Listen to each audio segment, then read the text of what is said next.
Hey everybody, how's it going? Thanks for joining me this afternoon. I've got a great stream with a great guest that I think you're really going to enjoy. Before we get started, I wanted to remind you that when you subscribe to Blaze TV, not only are you supporting this show and everything I do here, but you are also getting access to great content over at the Blaze. There's currently a fantastic documentary on everything that happened during the pandemic, focusing on all the cover-ups involved in the pandemic industrial complex. You can subscribe over at FauciCoverup.com/Auron and get $20 off your subscription. That's FauciCoverup.Auron. It gives you access to all the previous episodes and the newest one, episode 5. Thank you so much for supporting our work. All right, guys, today I am having a discussion with Yoram Hazony. He is a lecturer. He is a organizer politically. He is somebody who runs the Edmund Burke Foundation, which operates the National Conservatism Convention, both in the United States and in Europe. And he's an author of a great book called The Virtue of Nationalism. Thank you so much for joining me. My pleasure, Auron. Good to see you. Absolutely. I found your book very helpful. It laid out a lot of thoughts that I've had myself when exploring, I think, what many people would say, non-liberal understandings of the state and its origins. I think it makes a very interesting case for nationalism itself and why it's so critical for the nation state to continue to be the way in which we organize most of the world. However, I do think that there are some interesting challenges to this thesis, ones that I have tried to overcome due to my support of nationalism, but some that I run into on a regular basis. And so I certainly want to pick your brain about those challenges and what they might mean for your work. But both of us have the interesting distinction of being attacked by guys like James Lindsay for being part of the quote unquote woke right, because we recognize that perhaps post-Enlightenment understandings of the nation state aren't exactly accurate, and we might need a better anthropology of humanity to really grasp why we order ourselves the way we do as communities.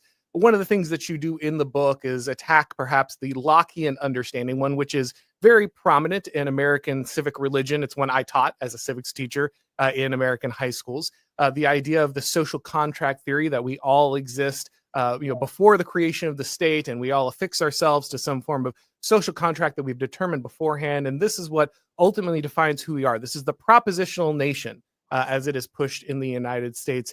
And I think you do a good job of laying out why there are some serious problems with that formulation for nation. Could you lay that out for us? Yeah, sure. I mean, at the very center of the dominant political worldview, at least since the Second World War in pretty much America, Europe, and pretty much all democratic countries, that dominant worldview, I think it's reasonable to call it liberalism. And as you suggest, liberalism begins with an extremely simple anthropology, meaning a very, very, very abstract and very simple view of what human beings are. And everybody's familiar with it because you learn it in high school and then in college and then in graduate school if you go to graduate school. And so that liberal anthropology suggests that human beings are born free and equal. John Locke says perfectly free and perfectly equal, and that they take on moral and political obligations exclusively by way of consent. Right? So if you as a perfectly free individual, if you don't agree to have a certain obligation, say to serve in the military or honor your parents or anything else, then you don't have that obligation if you take this seriously. And people are always saying, no, Locke didn't really mean it that way, or Hobbes or Rousseau, Kant, Spinoza, they didn't mean it that way. But the problem is that if you take the text and you let it run for centuries, and then you have whole societies adopting it, and you teach it straight, then you actually end up with societies of people who tell you, well, politics is about my being perfectly free and perfectly equal.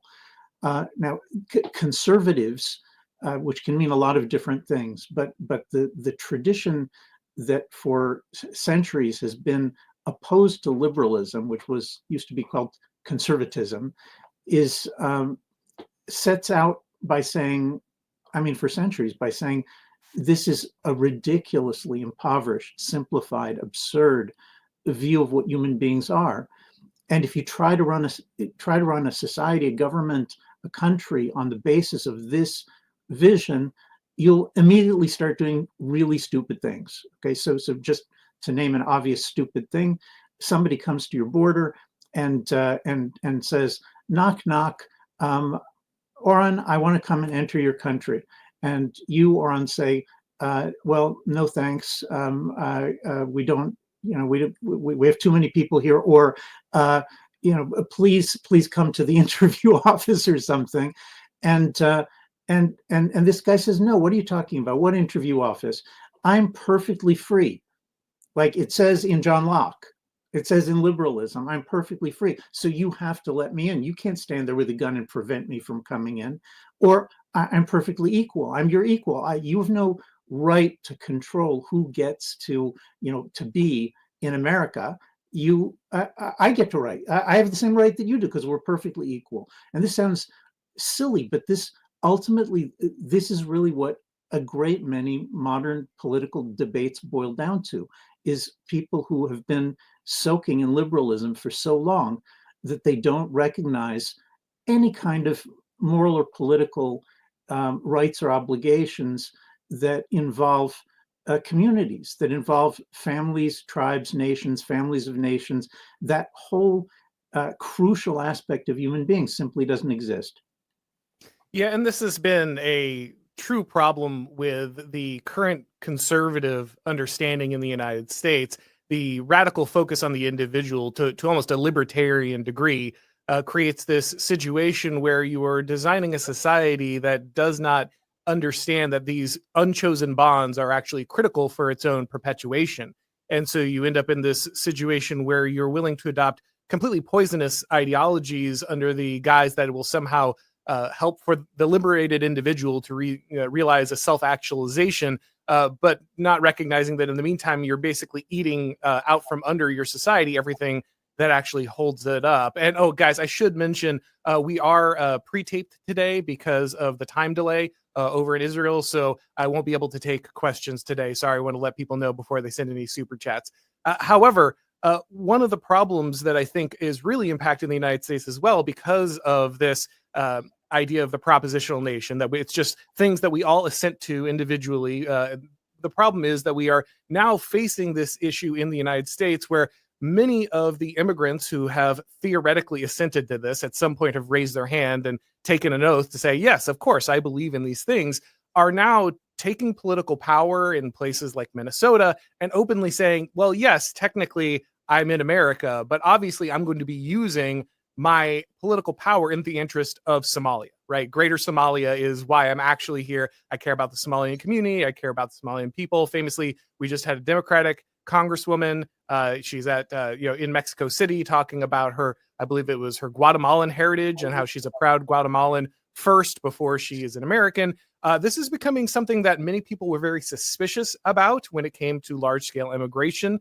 However, what we're seeing now is not just a manifestation of these interests, but complete declarations of, oh, well, yes, I may have at one point raised my hand and said, I believe in the American Constitution. But when the actual rubber meets the road, I'm really here for my nation. And they know what their nation is, right? It's clearly not the United States simply because they adopted those principles. And so I think this liberal understanding of just we are a nation because we assent to a set of documents, or we've freely given our consent to the government to dictate things to us. This does not work ultimately, because when we actually see how people behave in reality once they have power, what they do is they lobby for the people that they understand to be part of their true nation, not their civic body.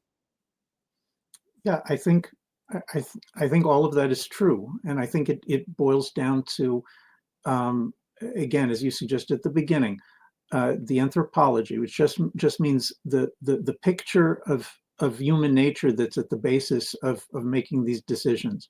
So I think that any kind of a serious conservative has to say human beings are born into families, tribes, and nations.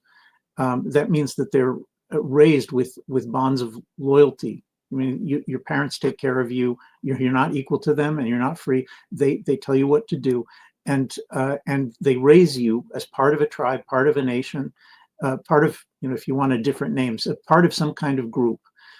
And I think it used to be very clearly understood that when you have large-scale immigration, that people are arriving with all sorts of previous loyalties. Now, those loyalties, they don't have to be permanent. They're definitely circumstances under which people come to America or to Britain or to Israel or any other country, and they come, kind of like the biblical Ruth is kind of the model. She joins Israel, but she says, "Your people is my people, and your God is my God." In other words, she abandons the prior loyalty, both the kind of kinship, family, national loyalty, and also the religious, ideological, philosophical loyalty.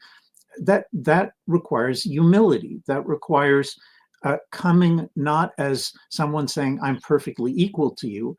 The opposite. It means coming as someone who's asking to join. And when someone's asking to join, then they are.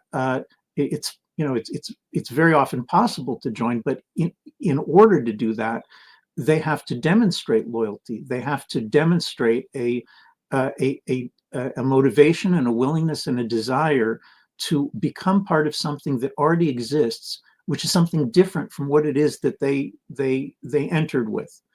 And that, I think, is I think that's really the missing piece in the immigration debate, and a whole lot more, is that it's simply a fact of human nature, as you say. It's an empirical fact that you can see by looking everywhere in the world, that if you allow large groups of people who are not clearly motivated to be abandoning their previous national or religious identities and loyalties, then instead of creating,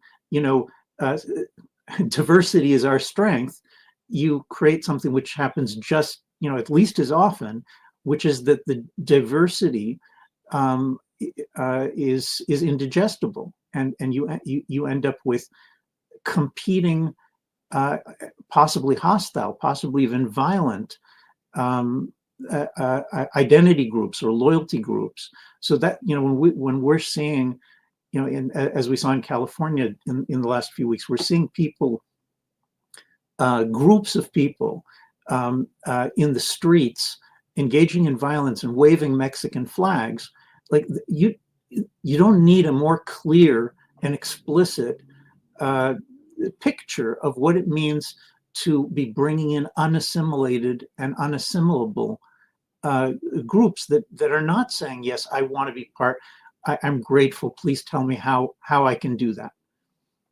Yeah, I think this is important because, of course, one of the criticisms that's constantly brought up of nationalism that you talk about in your book is the idea that it creates this level of hatred of the other, and that ultimately, and to be fair, there are people who go too far, I believe, and say, well, the nation is entirely genetic and it's entirely closed to anyone coming in, and there's no way. But this is just this does not reflect any part of history. If you look at Fustel's book, The Ancient City, he talks about how one woman leaving the household and the household worship of the hearth in Rome would be basically lost entirely to that faith when she took on the faith of her husband. And it was that carrying on of the religious faith that actually bound you to the household. It was it's the intermarriage, it's the generational passing of time that weaves you into that culture. And so in this way, it can, of course, heritage is a part of every nation, but it is also the religion, it is also language, it is also culture, it is the willingness to adopt these folkways.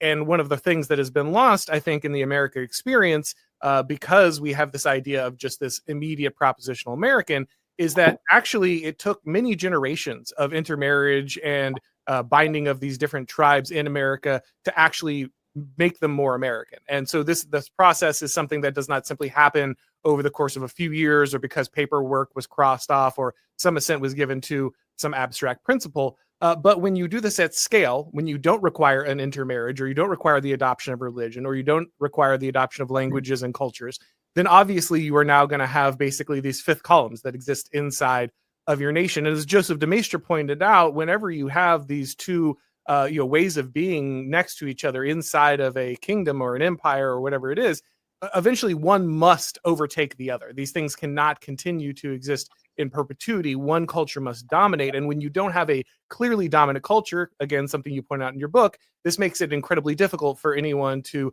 adopt this. It makes it very difficult for the nation to perpetuate its way of being, its way of life. And so you have a situation where there's a constant war between factions over who's going to dominate and who's ultimately going to exert their will across the political structure.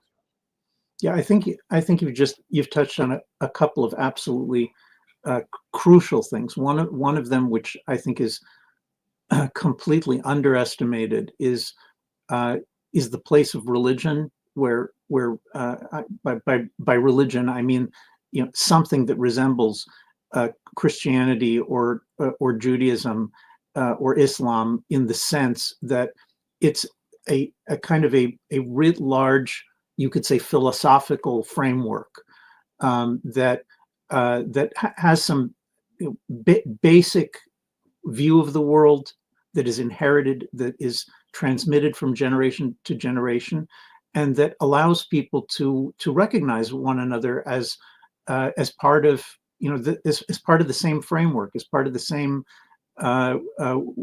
way of life and way of talking and way of thinking. Now, you're right that sometimes people carry it too far. I think the talk about genetics, the insistence that the only component of a nation is race, and that language, religion, the inherited laws are kind of, they're epiphenomenal. They're kind of unnecessary. If you know the genetics, then you've got the whole thing going. I think that is as you say, it's historically a mistake. There are people who join other nations and tribes that join other nations and become loyal to them, but the religious framework is one of the most important ways in which Christian nations, this is certainly true of Israel as well, is that in order to overcome the insistence that it's strictly family, strictly race, strictly birth that determines what our identity is, to overcome that, the key to it is some kind of religion, is some kind of a more general framework that allows people to join and to become fully a part. And if it's not going to be Christianity, I mean, America was, the American Supreme Court was still calling the United States a Christian people, up until the 1930s. It's after World War II that people start to be afraid of saying that America is fundamentally Christian in its identity, in its laws, in its beliefs, in its inheritance, and its way of life. And giving up Christianity as the center for the United States is, I think it's very clear, giving up God and Scripture, giving up prayer in the schools as an option. That opened the door, first for liberalism to become kind of a substitute religion, but then it turns out that liberalism doesn't propagate itself. It only lasts for a generation or two, and then it collapses into crazier religions, like that's the woke neo-Marxist thing is, and there are going to be other candidates as soon as you've given up your national religion that held the country together, even if there were some dissenting minorities. As soon as you give that up, then that space is going to be filled by other competitors. You mentioned that post-World War II, this is really when we start to see the push to secularize the United States and many other nations. In fact, the idea of nationhood itself starts to become very taboo.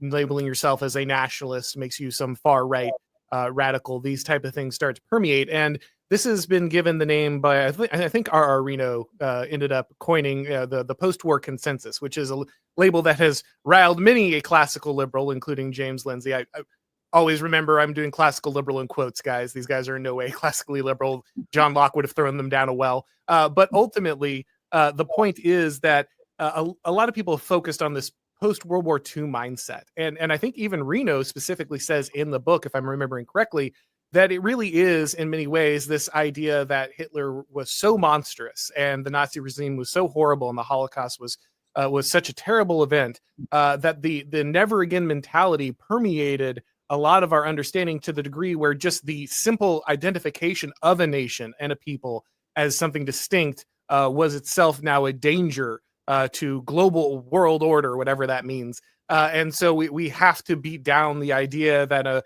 America could be a people or could practice a distinct religion or could express a preference for its own civilization, its own way of life. And this is something that I think we can see across, countries like England now, which are just slowly being conquered by Islam, for the very simple reason that they don't have any a national identity left. They've been told that any religion, any idea that even the English exist as a people is now being openly attacked in the UK. And so this is something we can see across many nations in the West.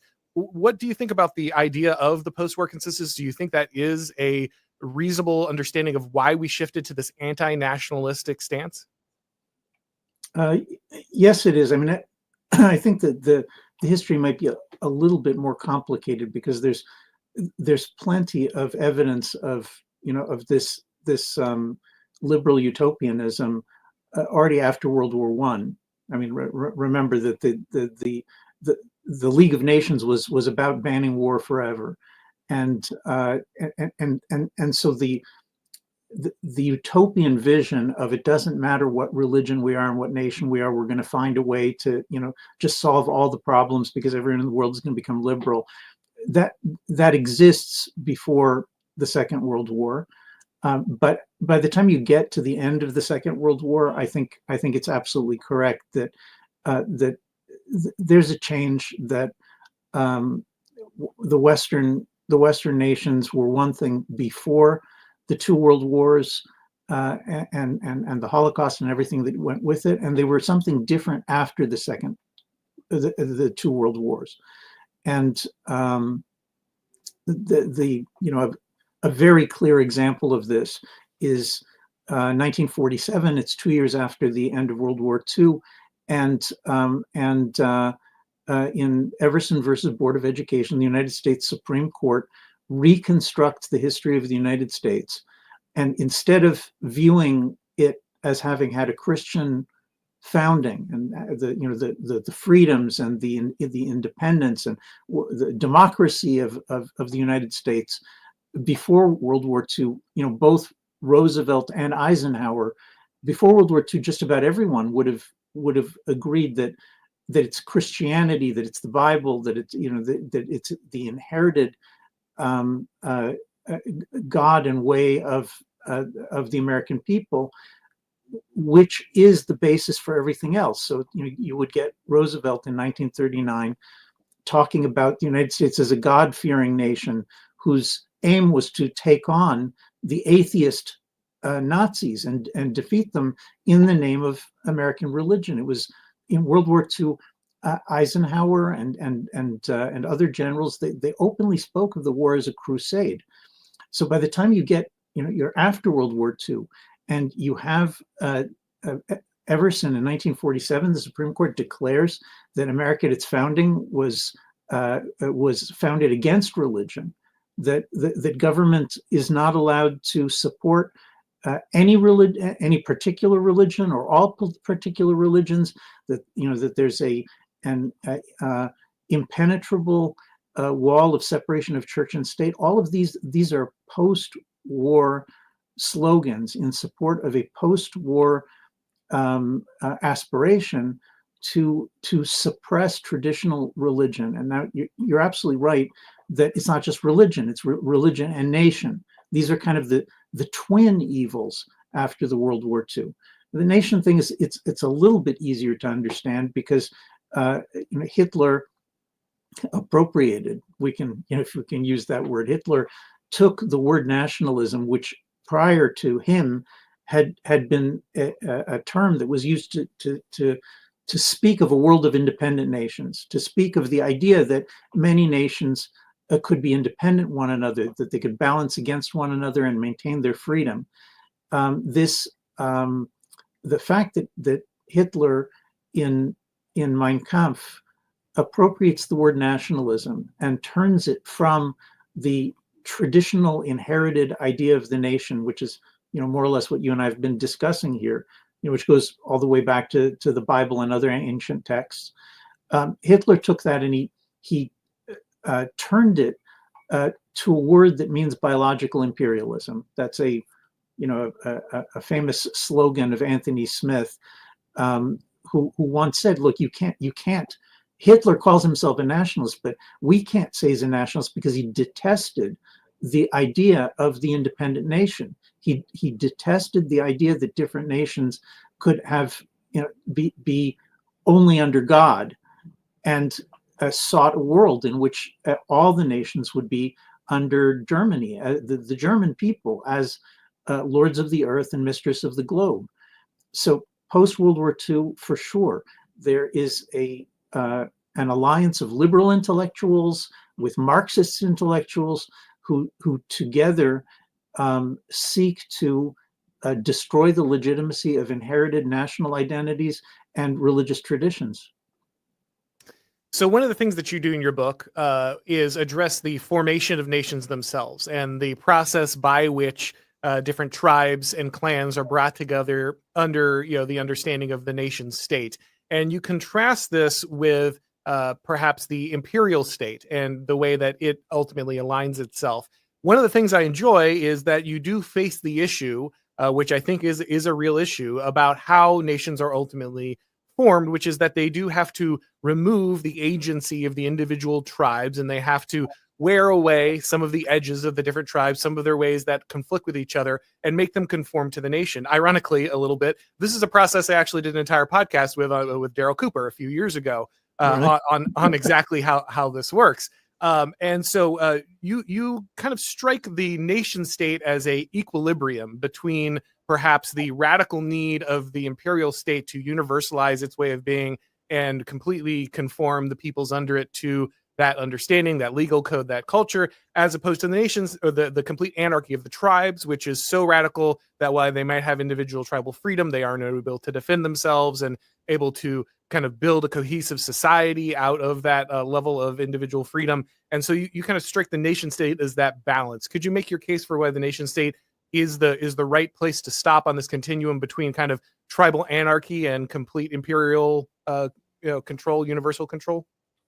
Well, that order of tribes and clans, the anarchical order. I mean, it's not anarchical in the sense that every individual does whatever they want, but it's anarchical in the sense that that in tribal order, which I think it's fair to say that tribal order is the natural human order. Like if you go back prior to the 5, 6, 7,000 years prior to the accumulation of vast quantities of wealth through mass agriculture, if you look prior to that, everywhere you look, human beings live in small collections of families, which together are a band or a troop or a clan or something like that.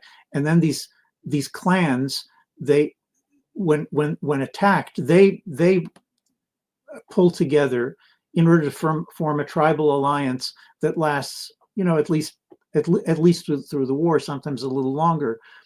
But the transition, which really is politically the topic of Hebrew scripture, the topic of the Old Testament politically, is this transition when it becomes clear that states can build empires. They can use taxation to mass taxation to create centralized standing governments, professional armies, instead of just militias, that come together but professional armies that train for war and conquest, and then set out, as many of these armies did, to conquer the four corners of the earth. The political question that hangs over the Old Testament, the debate about whether Israel should continue in a tribal, anarchical kind of society, like in the Book of Judges, or whether it should be like the other nations and have a king with a central government.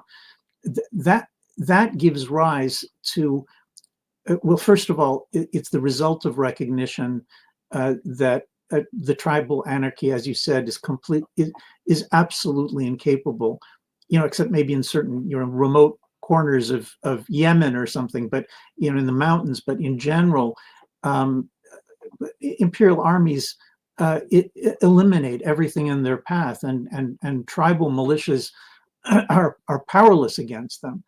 And the question is whether there is any kind of an organization that is like the imperial state. It's like the Assyrians and the Babylonians and the Egyptians in having a central government and imposing an order on the tribal anarchy, but does not seek to conquer the four corners of the earth.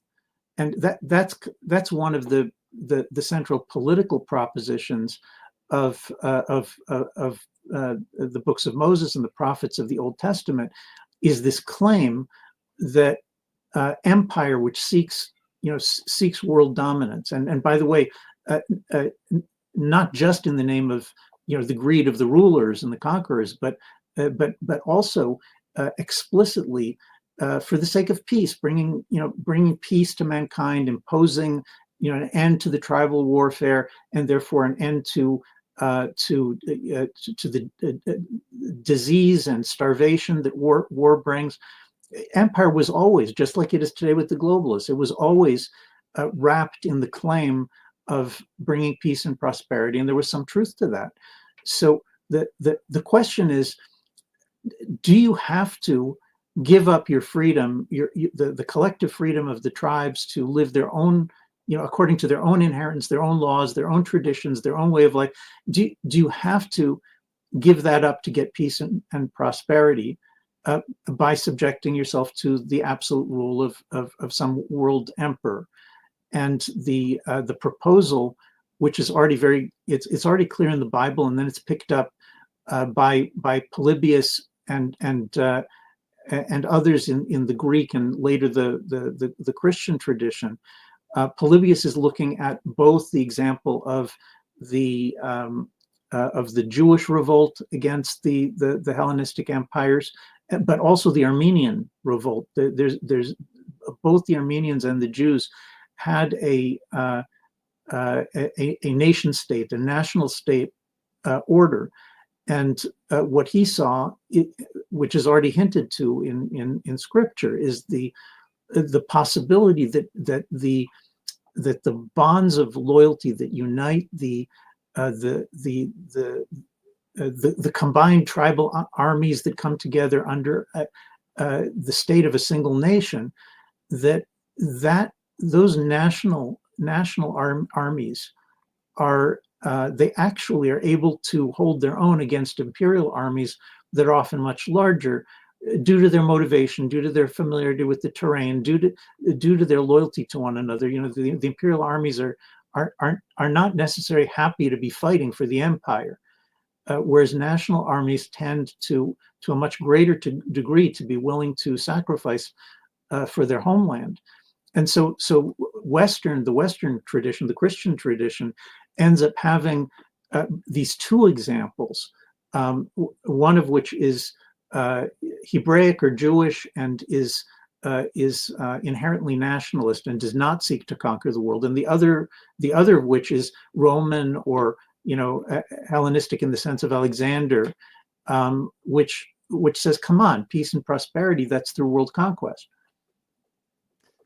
So there's a couple of people who have made alternative assertions as to what the equilibrium point will be geopolitically. One of them would be Samuel Huntington in Clash of Civilizations, discussing the civilizational block, which would allow nation states, but ultimately sees the collection of those with similar religious beliefs or cultural connections, ultimately forming a somewhat supranational block that ultimately needs to wield power. Guys like Alexander Dugin have talked about how actually you need regional empires because the scale of nations has become so vast and the advantages of scale are too high to ultimately allow for nation states to compete with globalization, with globalists in general. So you need something that's larger than the nation, but smaller than the globalist position. And I'm concerned that while ultimately I do wish for nation states to be the basis of this, there's some truth to this, because I look at the work of someone like Bertrand de Juvenal and his metaphysics of power, and the need ultimately for power to constantly centralize itself and expand. It seems that ultimately there is perhaps an argument that the empire is the political body that will ultimately be able to stabilize control of a region and push back against others. I think of someone like Vilfredo Pareto talking about how Sparta's inability to truly spawn an empire kept it from being competitive inside the Greek paradigm, that there are situations in which nations that do not develop some imperial ambition ultimately fall behind those that do. And it seems that there is just a morphological life cycle to civilizations in which they ultimately seek to impose their will beyond their natural borders. And whether that's wise or not, whether that ultimately benefits the nation or not, there seems to be a never-ending pull towards this result, even if we might find perhaps that the ideal equilibrium would, like you said, be best found in the nation. Well, look, there's a lot of important points that you've just made. I do my best in the Virtue of Nationalism, out now in a second edition, but also in my other books. I do everything I can to try to avoid being utopian about the principles that I'm suggesting, and I don't think that the argument between an independent nation or an imperial state, I think the argument is crucial, but I don't think that it's easily resolved. It's like reminds me of the argument between monarchy and republicanism, and there simply are competing virtues and advantages to these different ordering principles, which is to say they do have some truth to them, and you can't just say no, it's simple. It's simple and obvious. I would push back to begin with by saying that the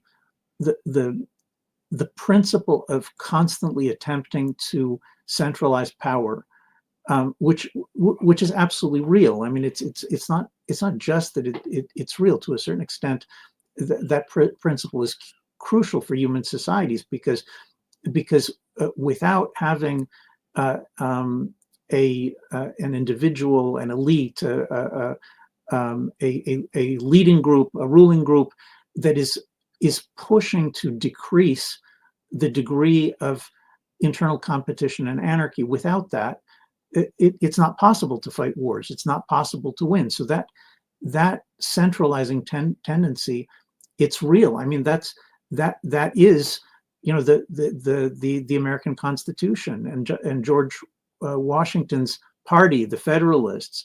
Their view was, no, you can't have 13 different countries, because each and one of these American independent states is going to fall. They'll be taken down, but one by one, and that argument is real, and it's serious, and it's important, and I don't think anybody should dismiss it.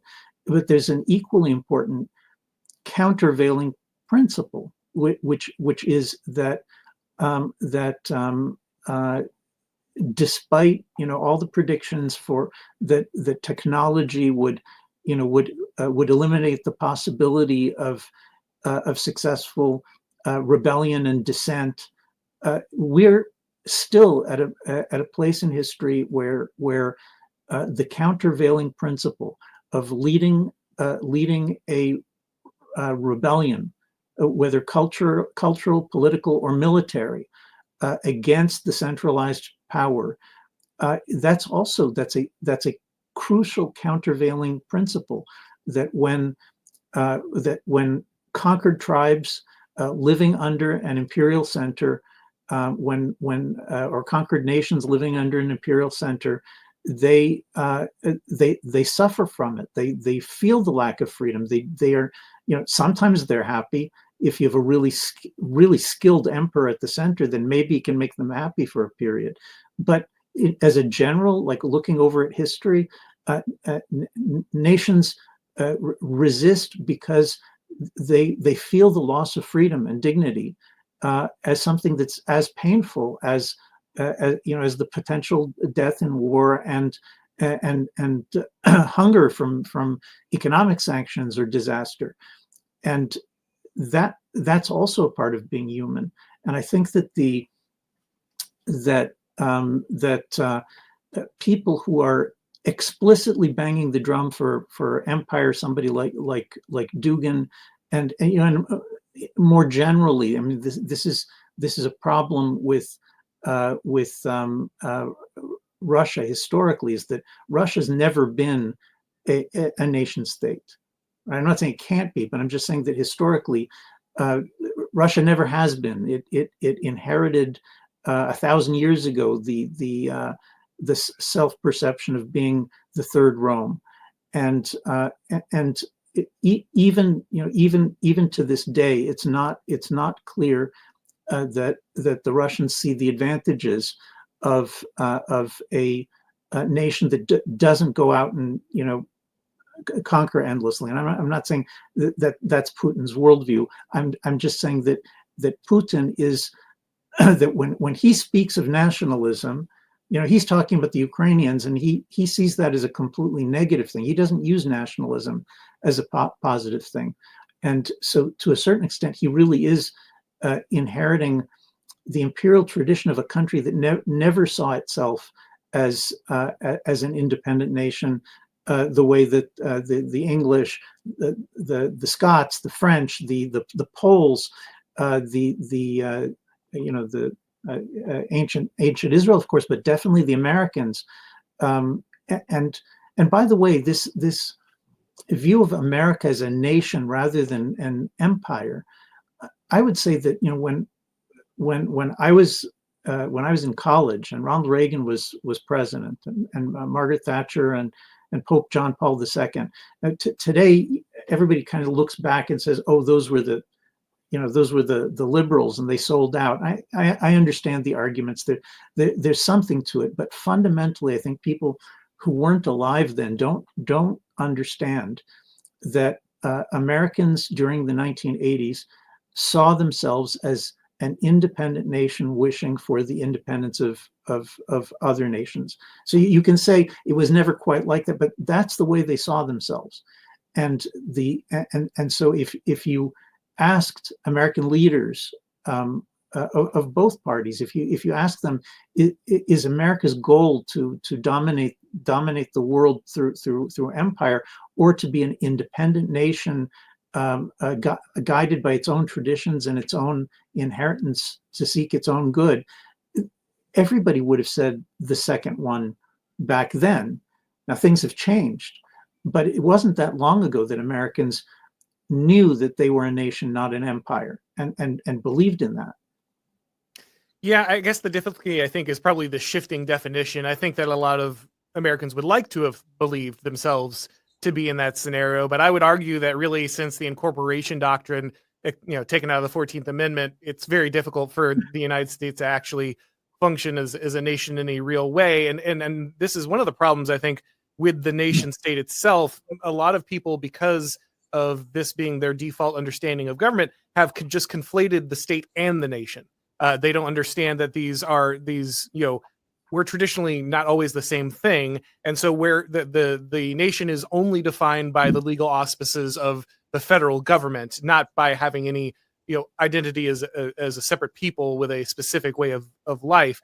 But another problem that we face is that, as part of the liberal international order, the United States, seeing itself as a liberal democratic nation, wants everyone else to be a liberal democratic nation so that they can interact with them in the way that liberal democratic nations do. And so they end up creating world orders of liberal democratic nations who want to impose that way of life on other nations. And as you pointed out, Russia is not suited to this. Perhaps Samuel Huntington pointed out that this is why Middle Eastern Islamic civilization has had such a problem in the modern day, because they never saw that there's not a lot of the idea of a nation state doesn't really exist in Islam under his framing. It's you go from tribes to empires, and the idea of the in between there doesn't really exist, and so that's why it has such a hard problem fitting into this nation state order. Now, yep. I think we would both argue that the idea that what we have currently now is truly a nation state order is incorrect, because ultimately these things have been subsumed into things like the EU or NATO or these other larger entities. But doesn't that also point to the fact that it's very easy to call yourself a nation state, but then fall back into this imperial model the minute that you kind of take a step out of that? You can continue to perpetuate the narrative of nation state order, but that's not really what you're building there internationally. Oh, I agree with that too. Look, let me before we go to the incorporation through the 14th Amendment, just let me say something about Huntington, because I don't want to give the impression that I think that Huntington is wrong, and that that nations are the basic building block and civilizations are just not relevant. I actually think that my own view is much closer to his. Mm-hmm. In my books, I refer to families of nations, and I think it's very obvious that, of course, there have been wars internal to Christendom, wars internal to the West, but the capacity of Western nations to band together in the face of danger is not only the result of a hegemonic imperial center. It is also the result of the civilizational pull that Huntington is talking about, which is genuine and real. It doesn't always triumph. I mean, you do get Christian countries allying themselves with the Ottoman Empire in order to help their power struggles internal to Europe, and that's familiar also. But even in Plato's Republic, like going all the way back then, Plato has Socrates asserting that when the Greeks, who had never had a united nation state, but when the Greek city-states, when they fight one another, when they war against one another, he says that they are sick, and when they band together in order to fight the barbarians, that's healthy. That is something that I think if you combine that with Huntington's correct view that there are these macro civilizational structures that, even though they're frequently internally divided, they are wrestling with one another for safety and for dominance.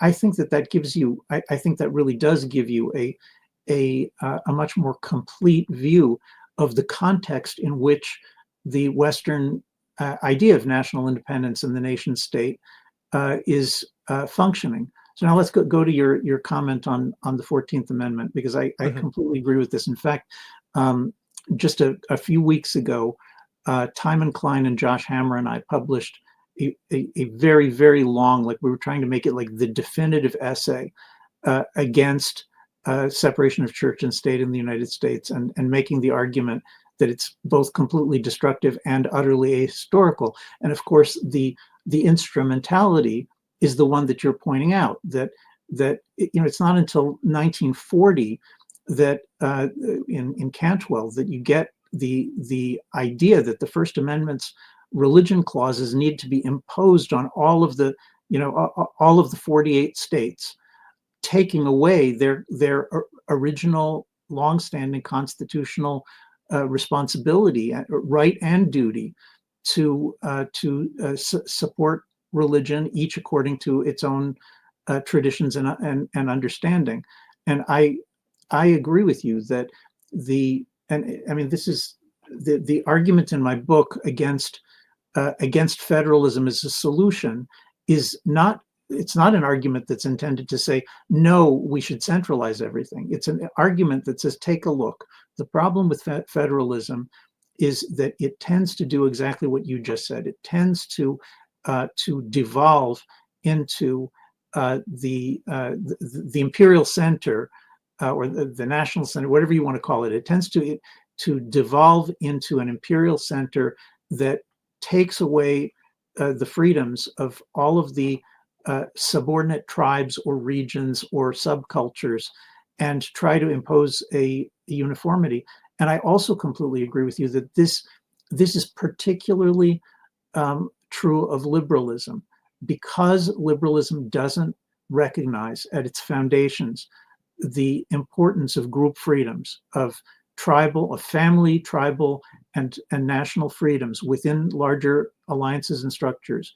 That means that if you're a strict, thoroughgoing liberal, you don't have the Bible and you don't have other sources that you can rely on mixed in, and you just go with liberalism, there are no resources for liberalism to prevent itself from becoming Napoleonic, from saying liberty and equality, that's the truth and the only truth, and I set out to conquer all the nations of the earth to impose liberalism. And I mean, people don't think about this, but the sad truth is that American liberal internationalism, what a lot of people call neoconservatism, but not the neoconservatism of Irving Kristol, but the neoconservatism of the second generation of neoconservatives.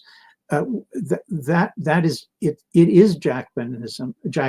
It is an extremely close relation of Napoleonic wars, setting out to make the world safe for liberalism by imposing it on everyone, whether they want it or not. So one of the answers that, well, I should say it this way. So one of the big misconceptions that I kind of talked about in my book, The Total State, is the misunderstanding of what actually restricts government power, that ultimately the abstract constitution and the fact that you have three branches is not itself what's important about actually restraining the government and its ability to kind of run over local cultures and families and ways of life.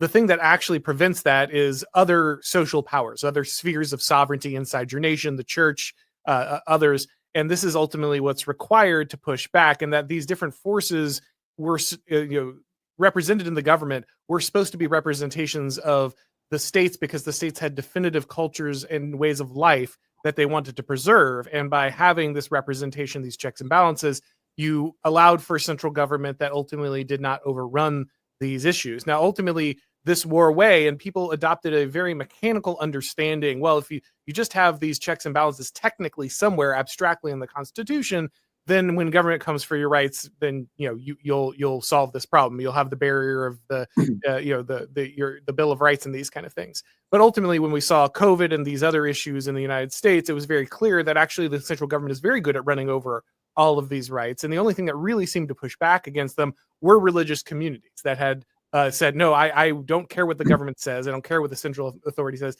I have a culture. I have a way. I have a tribe that tells me this is more important than what we're doing here. The problem, of course, is that most of those social forces have been, have disintegrated in the United States. One of the solutions that was put forward was by John C. Calhoun, who talked about the concurrent majority. And the idea of the concurrent majority is that you need all of these different tribal groups, these different social interests to provide assent before the central government can take action. Do you think that creates a level of balance that can preserve the interests of these different tribes or social forces? Or do you think ultimately that erodes the nation state's ability to operate too much in a larger geopolitical environment? I think the problem is, I I hope you can bear this answer, because I don't intend it glibly. I think the problem is that that there are problems. There are certain problems or dilemmas, conflicts between competing true and important principles. There are such dilemmas which are not soluble in principle. Okay, because and this is a little bit. It's a little bit the the difference between our inherited, the inherited Greek view of political philosophy, political theory, which assumes that that there is a best constitution which can kind of solve most of your problems. Now, I'm not actually. I don't actually think that either Plato or Aristotle were utopian in that way, but the focus on the mechanisms, like let's come up with a better mechanism. And I mean, I agree, there can be better mechanisms, there can be improved mechanisms. The problem, but it's not fundamentally a systems problem. Yeah. It's not right. Fundamentally, and again, this is kind of I think this is kind of the biblical view, is that that if you've got people who are virtuous, not only in the sense that that they're self-disciplined and they're willing to sacrifice, but also there is a virtue of giving honor and space to the tribes. Okay, and this is this famous conflict of Solomon's kind of like the big imperialist, and his son Rehoboam inherits, and the tribes come, the 10 northern tribes come to the new young king, and they say to him, "We're oppressed. Your father took away our freedoms, and he took away our money, and lighten our load, and we'll be loyal to you." And he consults with like his young men, and he says, and he ignores the elders who say give them what they want, give them honor, but the young men, and this is maybe some of this is happening on the new right a little bit also, that the young men, they don't want to give honor to the others, and they said that they tell the new king, no, just step on them, and he says, that's it, I'm going to increase your burden. I'm going to be much more fearsome than my father was, and so they split the kingdom. And I think the message here is it's not an anti-monarchical message. It's not against the centralization of power. You need to centralize power, but the problem is that if it's not wielded with wisdom, where wisdom requires giving honor to the different subdivisions, giving them space, giving them freedom.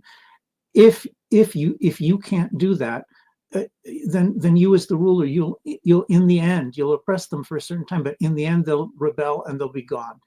And so I don't. You can definitely develop traditions of the kind that you're talking about.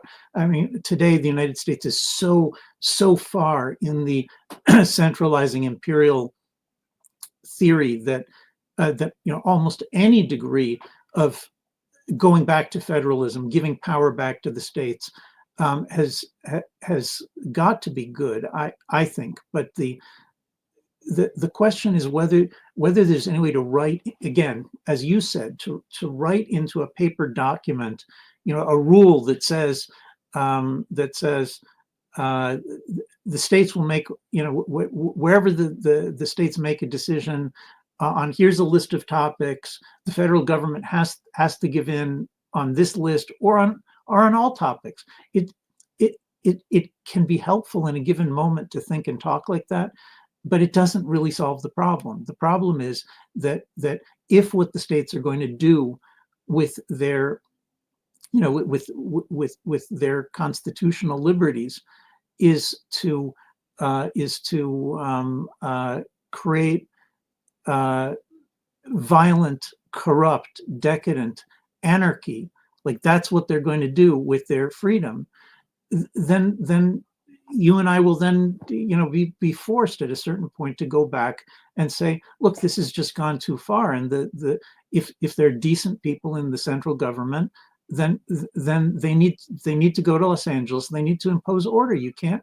You see what I'm saying? There's just, in the end, it comes down to, who's being righteous, who's being good, who's making sense, who's actually objectively contributing to the capacity to hold the nation together and for it to give a decent life to people. And if that's the federal government, then I'll say more power to the federal government. And if it's the states, please, more power to the states. I also support reconstructing California and Washington, D.C., so I'm with you there. And you're right that ultimately, this it's not a systems issue; it's a virtue issue. If you're living in accord with virtue, if you have society that can cultivate virtue, then the scale at which it does that will depend on the way of being of those people. And that was ultimately, I think, Bertrand de Juvenel's point that it's not the power of government or the size of government that ultimately offends people or causes them to chafe under rule. It's the foreignness or the discord with which other ways of being are imposed on them, ways of life that are not their own, that are not to their own understanding, that don't accord with their beliefs and their religion and their traditions. These are the things that actually feel tyrannical to people, not the abstract possession of a certain type of power concentrated somewhere theoretically inside the government. And so I think we could talk on this issue for quite a while. I certainly would love to. However, if I didn't get to some of the current day stuff, the audience would kill me. So maybe we can pivot a little bit to current events. I don't know how much time you have, but I'm okay. Okay, just didn't want to monopolize your time. So one of the issues, as I think America is starting to explore a more openly nationalistic understanding of itself, that it's concerned about is whether or not it can have a certain level of self-determination. And a number of the things that people on the right have started to run into and have started to try to figure out, when I'm one of these people, is that whenever we talk about self-determination or talk about our ability to make decisions on our own for what would be good for a nation, something we've run up against is, basically the existence of other foreign interests inside the United States. And when I talk about this, for instance, for several years with Ukraine and talking about how I don't think the Ukrainian war is ultimately, I don't like Putin. I'm not a fan of Russia. I understand why Ukrainians would be fighting against what's happening there. We can have a larger debate about NATO expansion and whether this is the actual justification for this or not. But ultimately, my opposition to the Ukrainian war was not, I'm not a peacenik. I can't believe we've ever gone to war ever. Like, this is what nations do. This is part of life. But this was not, I think, a war ultimately in our interest. It was something that we were obviously fighting a proxy war with a nation that we did not need to be involving ourselves with.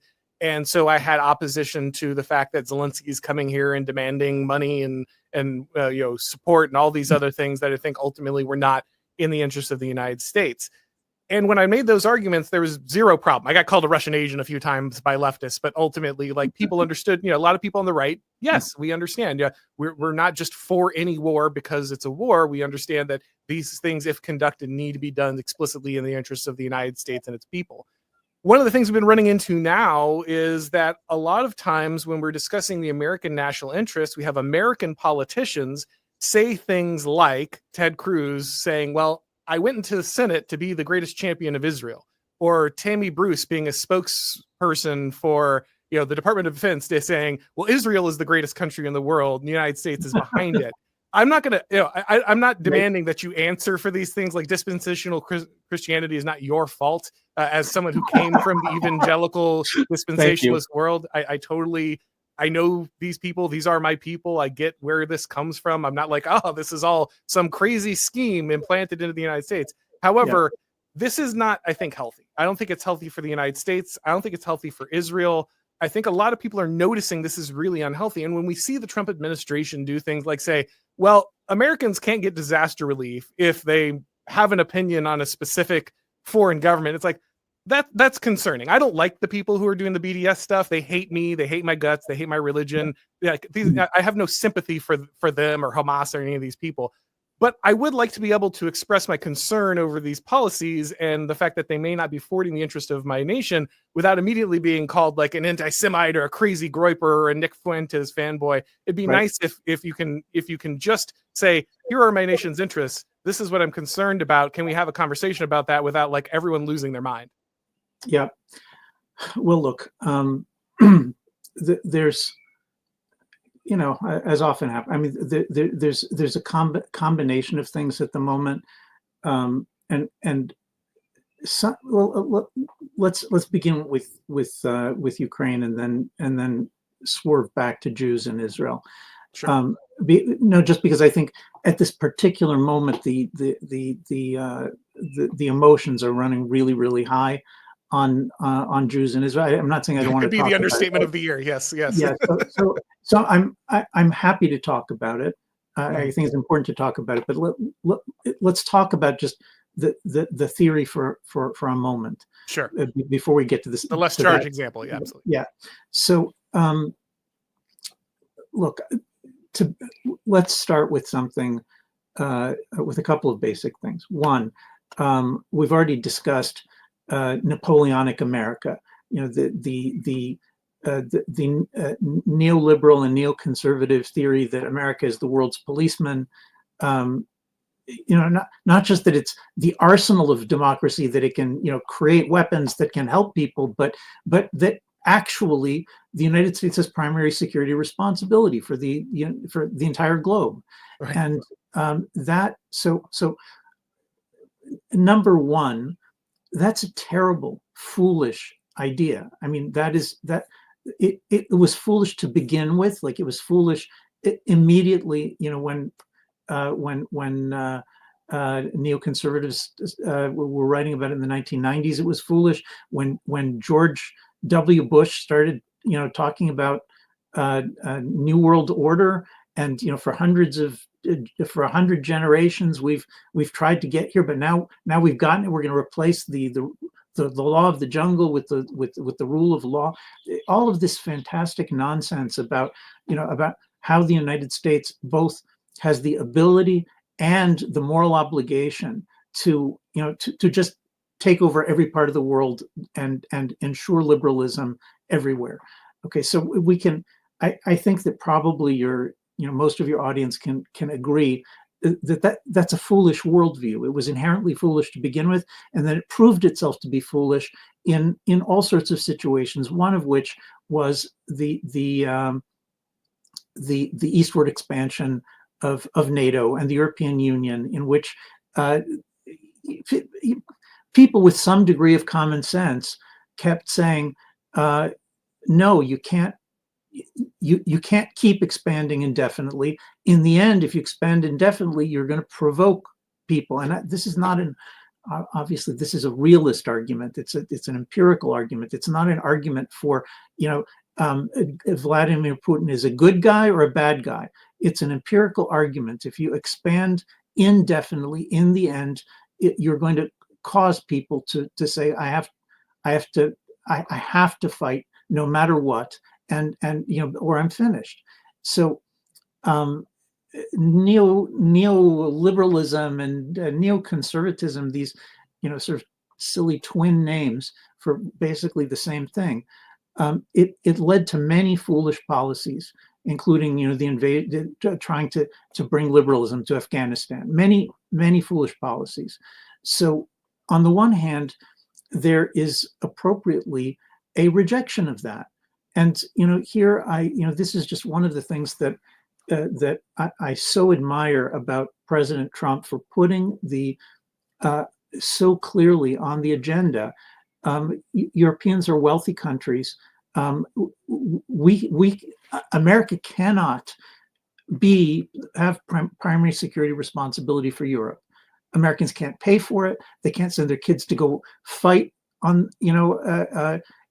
on the other side of the planet, and certainly not in a case where you have 100, what is it, 400, 500 million people in Europe, and all this money, and they feel like, okay, great, America should take care of us. America should be responsible because it's their moral responsibility, because liberal morality says they have to do it. Well, so good for Trump and for the whole nationalist and NatCon movement, and for MAGA. Good for all these revisions which say, give me a break. Like, there is an argument to be made for Ukrainian independence, but it's not an argument for America to impose Ukrainian independence. That's just crazy. It's crazy talk.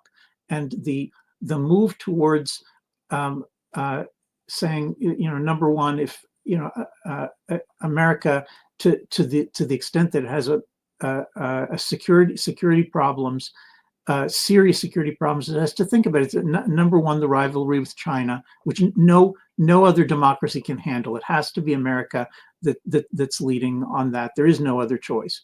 And number two, the spread of neo-Marxist revolution and its alliance with the Muslim Brotherhood, and the spread of a supremacist Islam taking over, taking over London and imposing its will.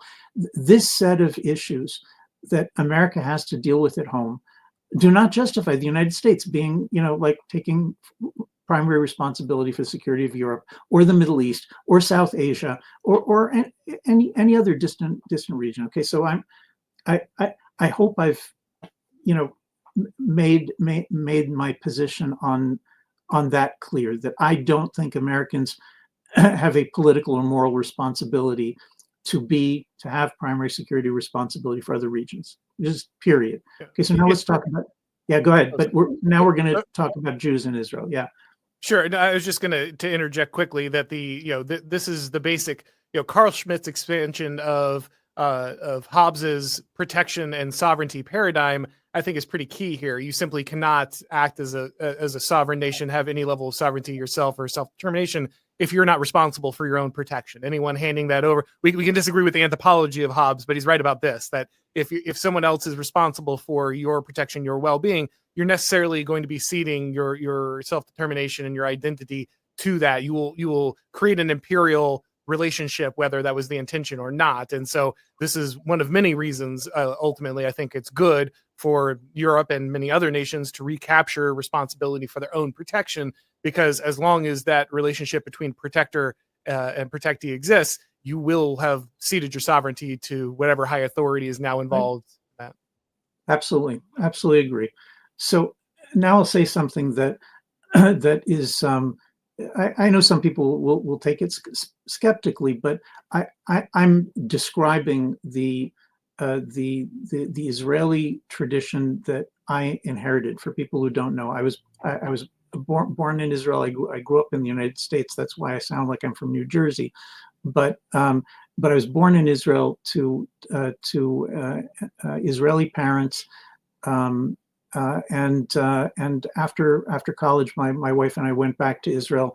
I served for 18 years in the reserves in the Israeli military. My wife and I have 9 children and increasing numbers of, thank God, of grandchildren.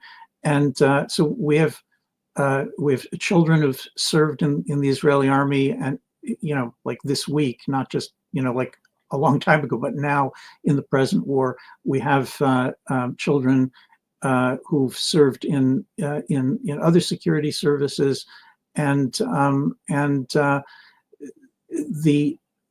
as somebody who grew up with the Israeli Jewish tradition, people can be skeptical all they want, but this is our self-perception. This is the way that the Israelis understand themselves. And part of when you use the word Zionism is a term that it means Jewish nationalism. It means support for the existence of an independent Jewish nation. And so part of the Zionist Jewish tradition is an extremely hostile view towards the involvement of foreign actors on the battlefield. The famous ideology, the founding ideology of David Ben-Gurion was focused on exactly what you were just describing. I mean, the same idea that independence cannot exist if you don't have your own army, and if that army is not responsible and capable of doing the fighting wherever it's necessary in order to protect your people. So, if you want, we can get into why are Americans skeptical of that. But from the perspective of Israelis, and I'm not talking about just a right or left thing. I'm talking about the way that Israelis perceive themselves. They don't want American forces fighting wars for Israel. That's true in general of the Israeli public. It's also true that under Biden, the dependence on American weapon systems and the aid that pays in part for the American weapon systems, all of that during the year between October 7th, 2023, and the Hamas invasion and the beginning of this 2-year-long Israel-Iran war. There was a whole year where Biden was in charge, and Israel was. And again, I'm giving you an insight into the subjective, like how Israelis of all parties felt about this. The feeling that Israel is on a leash, the feeling that every military move has to be negotiated and agreed on with an American administration that in many ways just doesn't want Israel to win the war. I mean, I don't think that's true of the Trump administration, but it was certainly true of the Biden administration, that they had this whole Obama theory of like peace would come to the Middle East through balancing Iran against Israel. And Israelis felt humiliated, micromanaged, and betrayed. So you shouldn't think that Israelis are happy with just happy with the relationship the way it exists. And your audience can definitely come up with counter examples, like why are Netanyahu and Trump talking about Trump sending troops into Gaza? Why are Netanyahu and Trump talking about American troops supervising the autonomy of the Druze in southern Syria? And so now I'm expressing my personal opinion, which I think is in general, I think that I can speak for most of the Israeli right, but let's take it as my personal opinion, not the opinion of all Israelis. My opinion is that every time that America tries to solve an Israeli problem by sending American troops to probably anywhere in the region, but certainly to these local border regions, to Gaza and southern Syria, instead of Israel taking care of it, it's bad for America. It is exactly this kind of micromanaging imperial entanglement that it just gets the people in Washington sitting and thinking about the different streets in Gaza and which one should it's bad for America. But it's also bad for Israel, because Israel's now a strong country. I think that was, demonstrated pretty well in the last couple of years. Israel, can't do everything. It might need some help on, if the United States has B-2 bombers and bunker busters, and it doesn't want to lease them to Israel to fly them. So there are reasons why Donald Trump might say, okay, for 37 hours, we're going to intervene in Iran, but that's not the principle. The principle needs to be, and by the way, I think that this basically is the Trump doctrine. I don't think that President Trump would actually disagree with the principle. The principle has to be Israel has been fighting its own war on its own dime for 2 years. When I mean on its own dime, I mean I hope also to see the aid come to an end, and many Israelis would like to see that also. But I think the really crucial thing is the fact that we for 2 years we've been fighting There are 1,000 Israeli military dead. There are thousands and thousands of casualties, and this uprooting the Iranian, the anti-American, anti-Christian, anti-Jewish, anti-Israeli American empire, uprooting it, destroying it, rolling it back, and containing it. That is something the Israelis took upon themselves, and they should take upon themselves. And it should not be America's war. The whole point is America doesn't need to run this region. Israel and its allies can take responsibility, primary security responsibility for this region, and America should take their boys and their girls home and worry about America. America really needs to worry about itself. I think that is a general sentiment, a general principle that President Trump would agree with, and I think that certainly on the Israeli right that would have a very great deal of support if we were talking about it in that way. And I'm glad to hear a lot of that. I think a lot of people would be happy to hear that and agree with that. And I think, if we were having a sensible conversation, all of those points would win out, I think, across most people on the right. The problem is this, and again, I just want to be able to have this conversation without people shrieking. But that does not seem to be the case.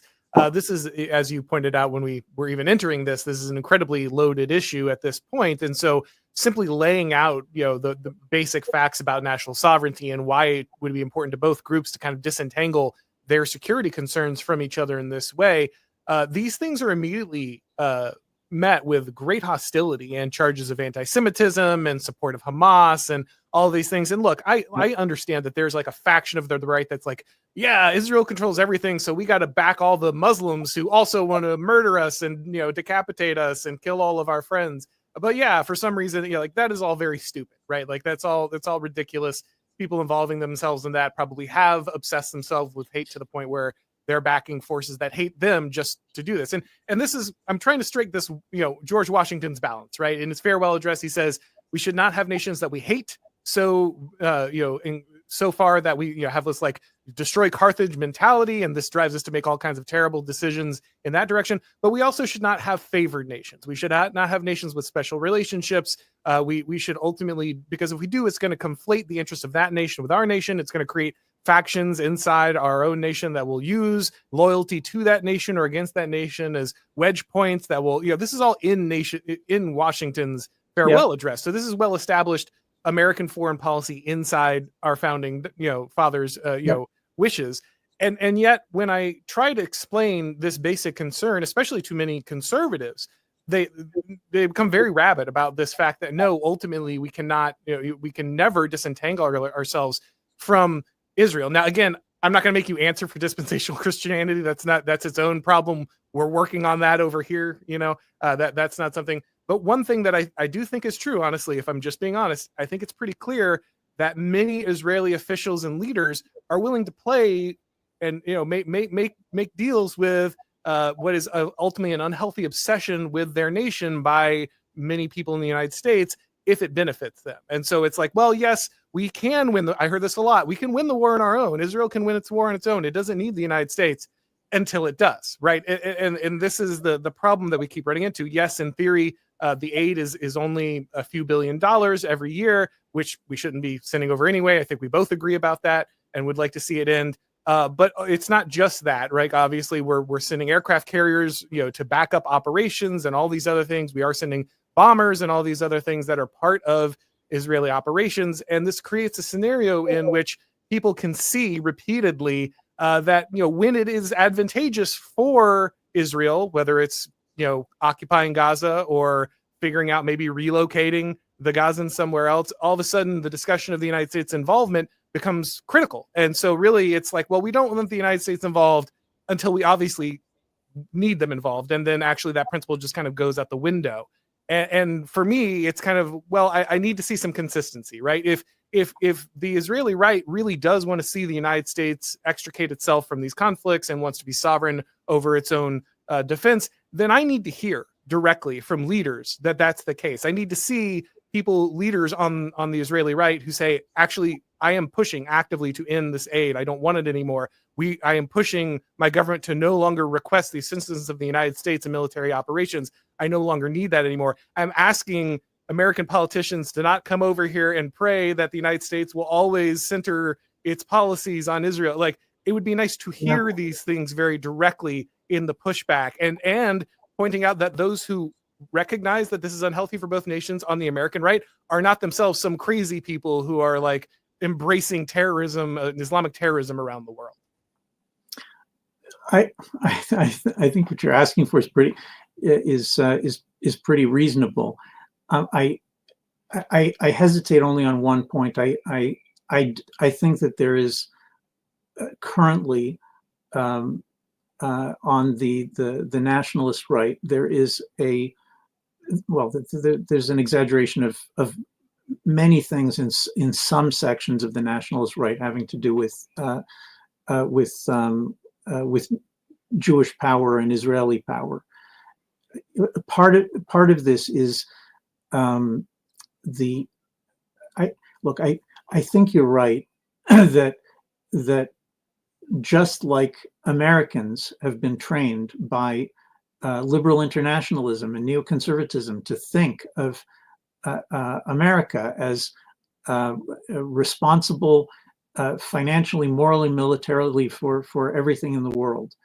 And just as Americans have been trained to think that way, Europeans have been trained to think that way. Certainly there are Israelis who in different ways have been trained to think that way. And I'm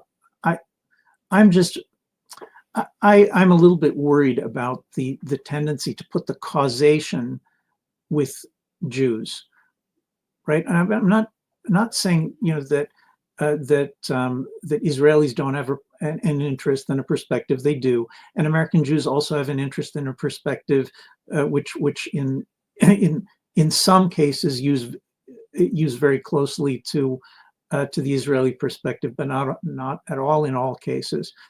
But I don't want to arrive at this kind of bizarre conclusion that people like that an administration like President Trump and Vice President Vance and Secretary of State Rubio and the top 50 people around them, Pete Hegseth and Tully Gabbard and all the rest of these people that look, we know these people.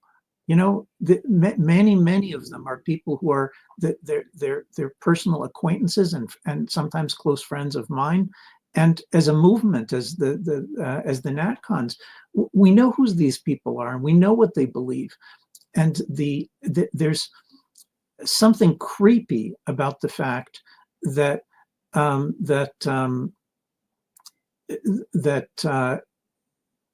President Trump gets into the White House, and he's rolling back and reconstructing the American alliance system around the world. It doesn't happen overnight. It's something but he started doing this in his first term, and now he's aggressively pursuing the reconstruction of the American alliance system around the world. And the idea that President Trump and the people around him are they're marionettes. They're like so completely controlled, by some kind of Jewish cabal that they can't understand that America should not conquer Iran, that they can't understand that a 20-year occupation of Iran is a real danger and it would be incredibly stupid and they shouldn't do it, that they can't understand that attempting to impose liberal democracy in Iran or any place else in the Middle East is a fool's errand. Of course they understand it. And so I'm troubled by the hysterical attacks, first before the strike on just an asterisk here. The Israeli military planned what the Israelis would do in order to win the war without American involvement, with the involvement of Americans as combatants. Now, Israel, I don't think Israel has the capacity to single-handedly alone defend itself against missile attack.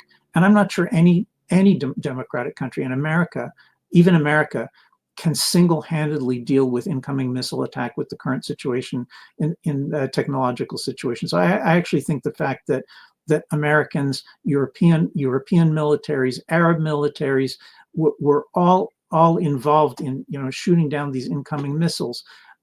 I don't see that as the same question as Americans going in and fighting for Israel or risking their lives for Israel. I think that's a different situation. But set that asterisk aside. Whether the Israelis had a plan for how to do this themselves. Okay, and that was said repeatedly.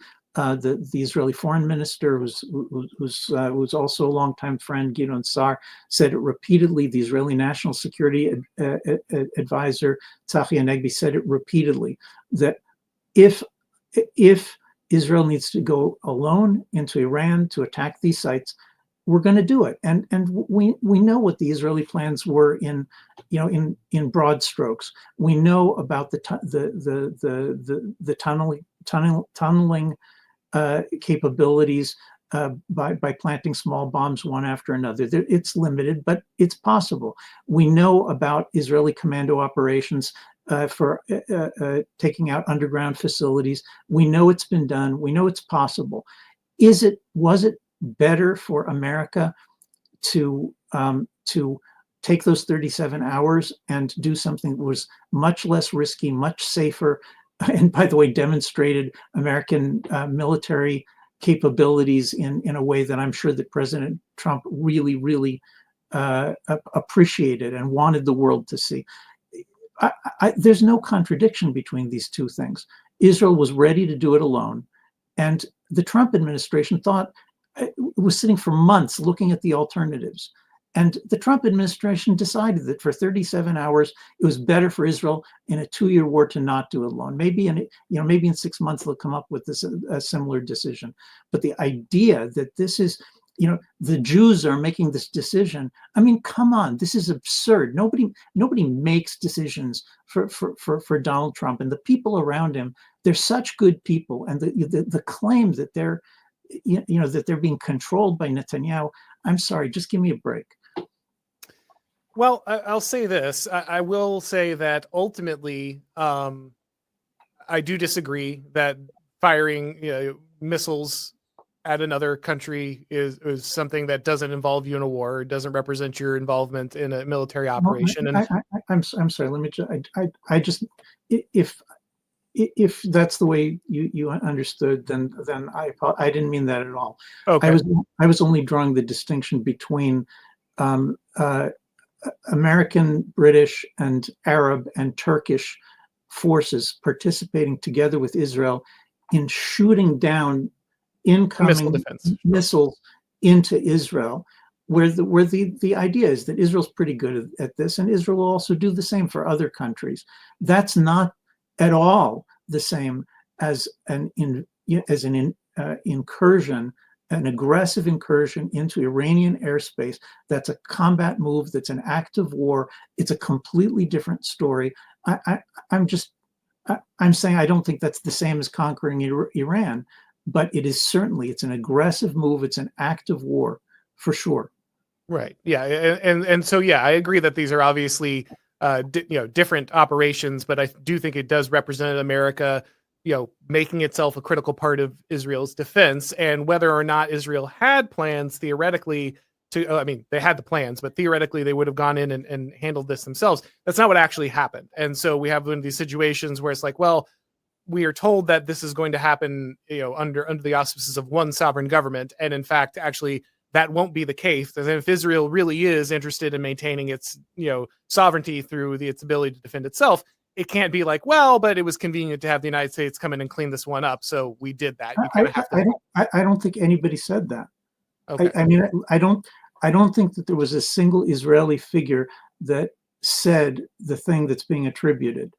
I have enough contact on the inside, both on the American side and on the Israeli side, so that I have a certain degree of understanding about the process, and the operational alternatives, both joint strike and Israel going it alone. Those alternatives were on the table and were discussed for months. There was no, there was no, Israel said to America, we're going to do it alone. And then 24 hours later, they turned around and they said, well, we can't do it alone. That's a childish and ridiculous description of what happened. What happened was that for several months, the Americans and Israelis were consulting on what the best way to prosecute to the war in Iran was, and the alternative that the Trump administration chose was an alternative that the Trump administration thought would be best for the United States. And no Israeli leader ever at any point said that the United States should choose an alternative that's anything other than what is best for the United States. And so I think that if we're going to be mature about this, then yes, I agree with the entire vision that Israel should be heading towards a much greater degree of independence, and the United States should be moving towards a much lesser degree of taking responsibility for the Middle East. Those are things that I think are crucial and important. And by the way, I also think they're just going to lead to a better alliance and better friendship between Americans and Israelis and between Christians and Jews. But you can't say, I think you can't. I think you shouldn't. I think you shouldn't say, yes, those are the principles. That's where I want to go. I've got an administration that basically wants to go there. We've got the first administration, in 50 years that sees that vision, is trying to go there, wants to go there. And then, despite the fact that they are aggressively pursuing that vision, there's one 37-hour operation where they decide that it's in America's interest to do the bombing. And then all of a sudden, no, all of your principles have been violated. Look, gentlemen, I'm talking to your audience, please. There are principles that we're discussing, and we can agree on them, and they're important and they're right.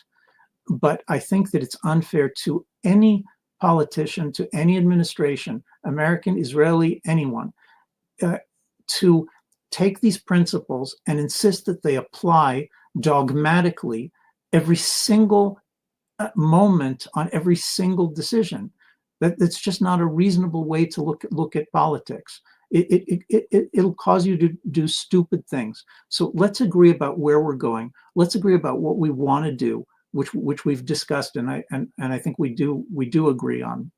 And then if the American administration, the best that we've ever seen, decides that it's going to make an exception for a certain operation, so come on, give them some credit. Stop talking like they're babies, and they don't have any common sense, and they can't exercise judgment in complicated situations.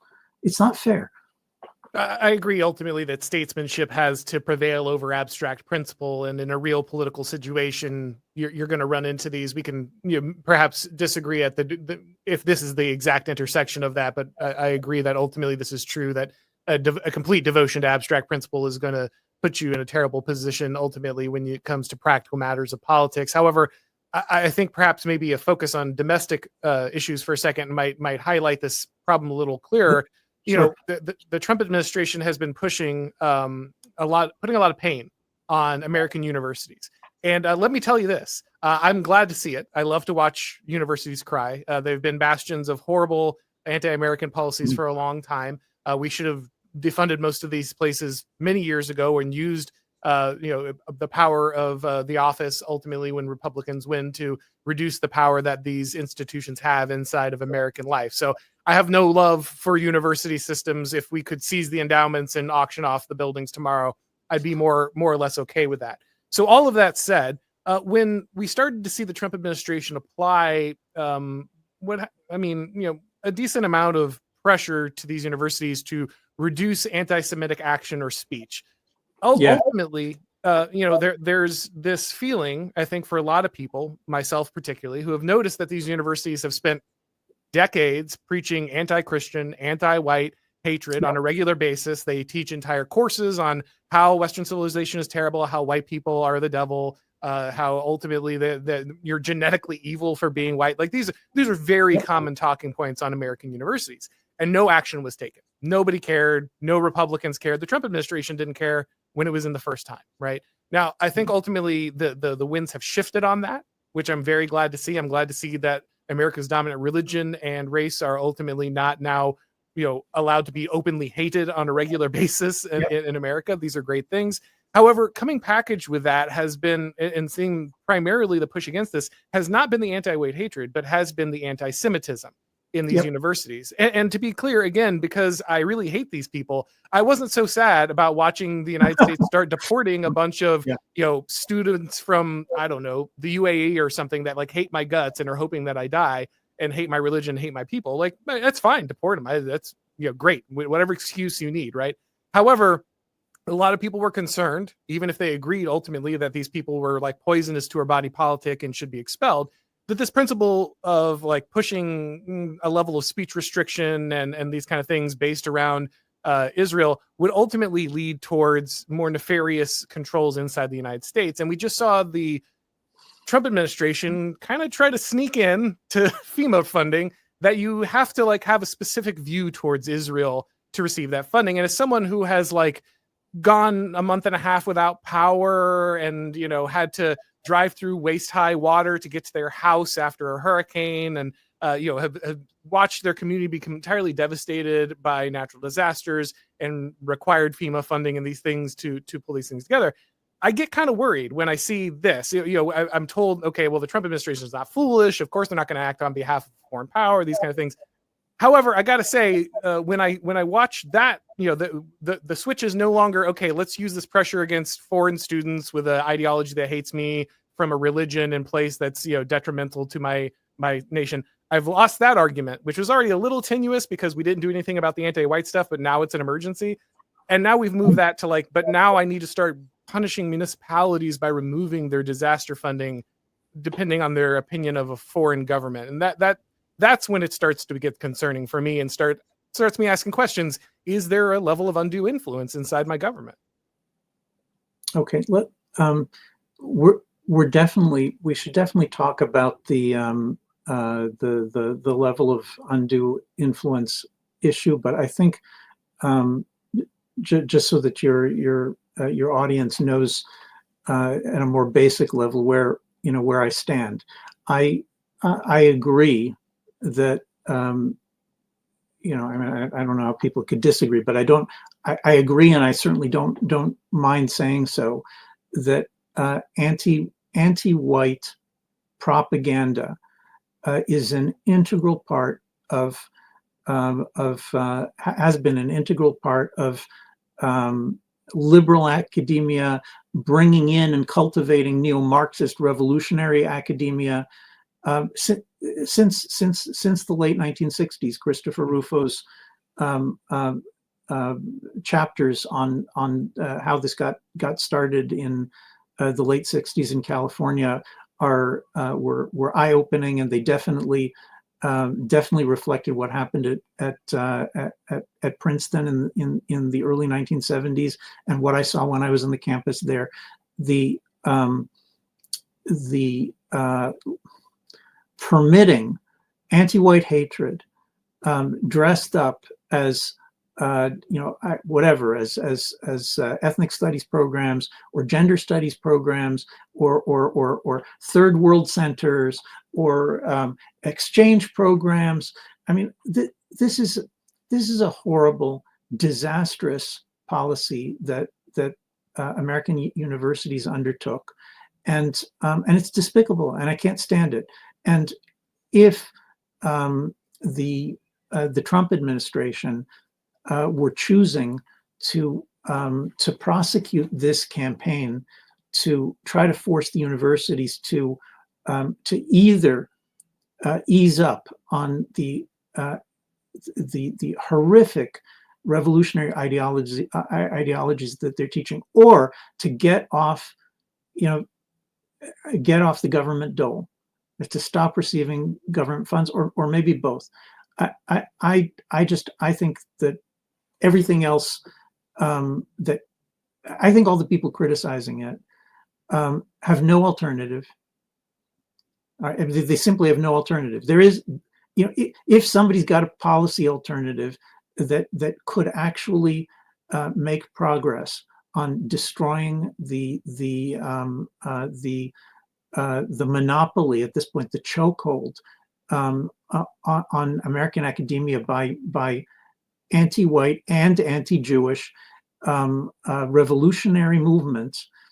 If somebody has a different policy, then I'd like to hear it. I haven't heard a single constructive suggestion. All I hear is liberals, yes, including many liberal Jews, complaining about a policy which has some kind of plausible likelihood of succeeding when they don't have an alternative. Like they haven't offered any alternative. All they're doing is complaining about an administration that's trying to solve the problem. Now, if when Bill Ackman, to pick a Jewish billionaire who people some people on the right have taken as kind of like an awful guy in a punching bag. One of the things to notice that when Bill Ackman turned on his Harvard circles and began writing these Twitter, these X like essays, taking on Harvard in a way that no Harvard alumnus, as far as I know, had ever done before. Certainly not somebody with that kind of influence and power. Take a look. When he started doing that, he said anti-white and anti-Jewish, and that's what he should have said. It's absolutely true, and good for him that he did say it. Now, I want to know, and I don't know the answer to this question. Like, there's some things I think I know the answer to. I don't know for sure the answer to this question. I want to know why the Trump administration is focusing on anti-Semitism when they could be saying, like Christopher Rufo says, anti-white, anti-Jewish, and anti-Asian. That's factually true. Why not? Why not say that? I don't know the answer to that question. I haven't asked. Since you have close personal relationships, that might be a great question to ask. No, it might be time to ask that question. No, it's something that I'm actually interested to find out the answer, but I have not yet had that conversation with anyone in the administration. But let me throw out a possibility. Well, first of all, let's take a look at the American Jewish community. Where does the American Jewish community, which is supposedly, manipulating the Trump administration on this subject, where does the American Jewish community stand on the Trump administration's war with Harvard? And you know what? I'm ashamed to tell you, but this is public knowledge. This is just a fact that on the Trump administration's war with Harvard, almost every Jewish institution that took any kind of a position took the, you're violating free speech liberal position. Okay, which I just think yet another mistaken liberal view. The idea that Harvard could be a neutral space, which is neutral among all groups and among all worldviews. What a ridiculous utopian nonsensical view. Okay, so here we've got a great test, because if it were up to the Jews in America, they're all condemning it. They're like afraid. Your friend's going to say, if we side with the Trump administration for attacking Harvard. By the way, they did the same on the Muslim. You're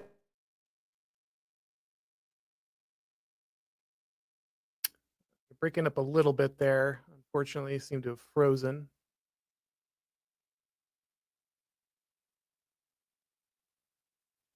Yeah, this is the always the excitement of trying to stream across half the world here, is you never know how good your internet connection is going to be. I believe I'm still solid on my end, but Dr. Hazony may have been disconnected here.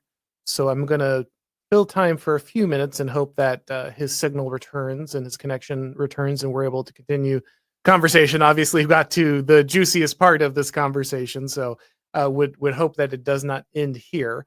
But like I said, it sounds like Mr. Hazony is ultimately making the case that many different Jewish organizations actually were pushing for the freedom of these different Arab movements or these different protest movements to push back. And of course, this is true. A large number of anti-Israel activist organizations are themselves led by Jewish members or are heavily populated by Jewish members. This also reminds me of Michel's or Robert Michel's argument that his note in political parties that whether it be pro-Semitism or anti-Semitism, you'll find Jewish organizers being the most passionate on many sides. And so I think that ultimately, when you look at the fact that 70% of American Jews do vote Democratic Party and do seem to support many of the leftist causes that ultimately push against Israel, that does open the question of whether there is some kind of unified Jewish influence. Now, some people would say, okay, but ultimately the Democratic Party does try to promote many of these ideas as well. Maybe less so now. That has changed radically over the last few years, to be sure. But this did exist. You can easily find Benjamin Netanyahu praising his friend Joe Biden in the same way that he praises his friend Donald Trump. On some level, that's just good statesmanship. However, ultimately, it does raise questions about how much do you really care about pushing one side or another, working with one administration or the other, or is it always simply what is politically expedient?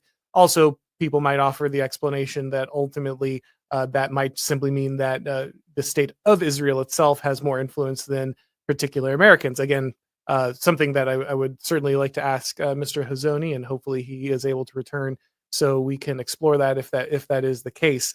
But I think that the question for most people is ultimately, are we allowed to push for the things that are good to the United States without having to necessarily introduce the idea that, anti-Semitism is the only justification along with anti-white attacks and others, or can that criticism alone stand its merit? I recently had Will Chamberlain, who's part of the NatCon crew. He shows up on the podcast on a regular basis and said, look, this is just coalitional politics. Okay. You have to push the idea that you're banning aid, from Israel, or sorry, you have to push the idea that you are banning the BDS protests and boycotts against Israel and its aid. And ultimately, that's the only way that you can advance also these restrictions on DEI and anti-Asian and anti-white policies. And I'm not so sure. I really am very doubtful that these things actually have to be bundled. Now, as Mr. Hazony was ultimately pointing out, perhaps a Chris Rufo's idea of just push against these discriminations in general across the board. There's no reason to single out anti-Jewish, anti-Semitic positions. Simply push against all of it simultaneously. That might ultimately be an option, though. Again, the concern seems to be the obsession with carving these things out by American politicians. And so far, I haven't, even though, yes, in the abstract, Mr. Hazony is saying, yeah, I don't want that to be the case.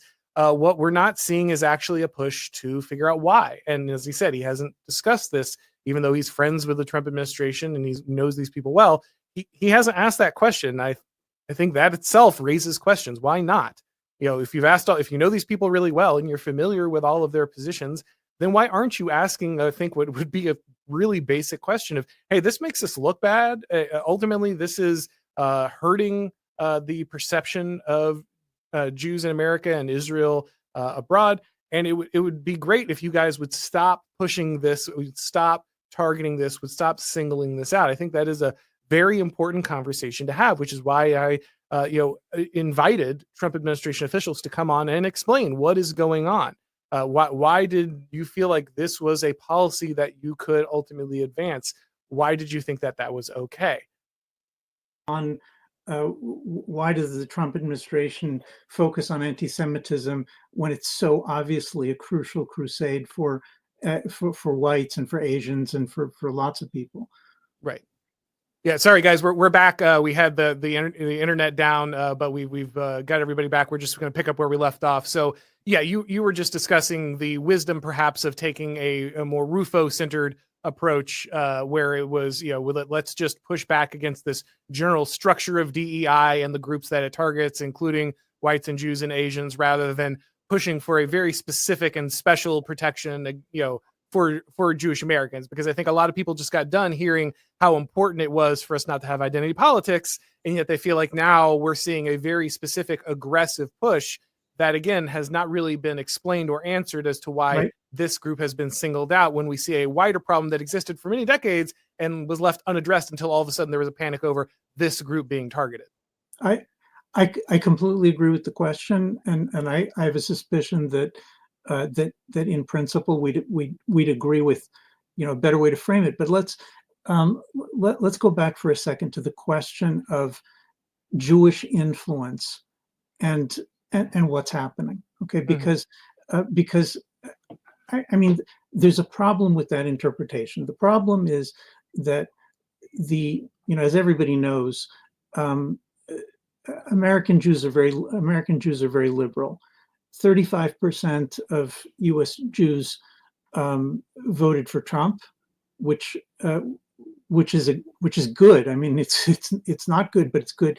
It's good in the sense that it is a shift, and I'm hoping that there's going to be a much greater shift, and I think that there's a good chance of that. But let's leave the speculation out of it. American Jews are a very liberal group. Now, of course, there are conservative American Jews. Right? I mean, most American Jews are liberal, not just in the sense that they support liberalism, which I might think in many cases is not good for America. They also support liberalism in Israel, which is a disaster for Israel. They support, their liberalism is a problem for me and for anybody who's not a liberal. And if you just want an example of how is their liberalism, bad for Jews? We can talk about how it's bad for America, but how is it bad for Jews?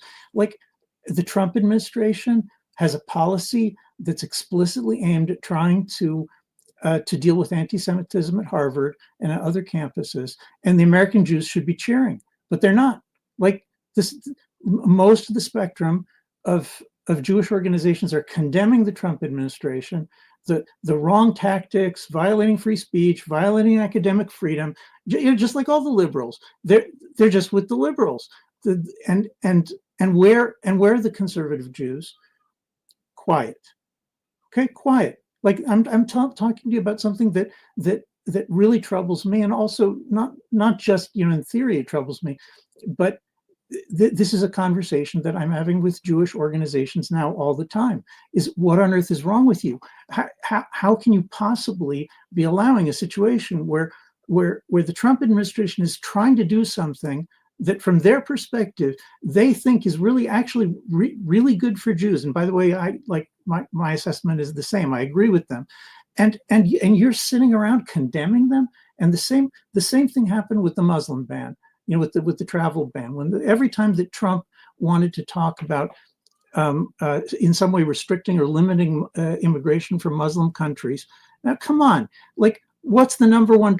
Jews are supposed to be all concerned about anti-Semitism. What's the number one driver of anti-Semitism in every democratic country? The number one correlate is large-scale Muslim immigration. I'm not saying it's the only issue. I'm also not saying that that all Muslims are anti-Semites or anything. But if you want to see what's changing the landscape against Jews in the U.S., one of the central factors is Muslim immigration. President Trump wants to stop it, not just for Jews, but because he thinks it's not good for America. And all these Jewish organizations are being all liberal about this and complaining. Now, this, in my view, right, this is something that's got to change, but it's not a description of Jews influencing the Trump administration to do things that Jews think are good for Jews. That's just not what it is.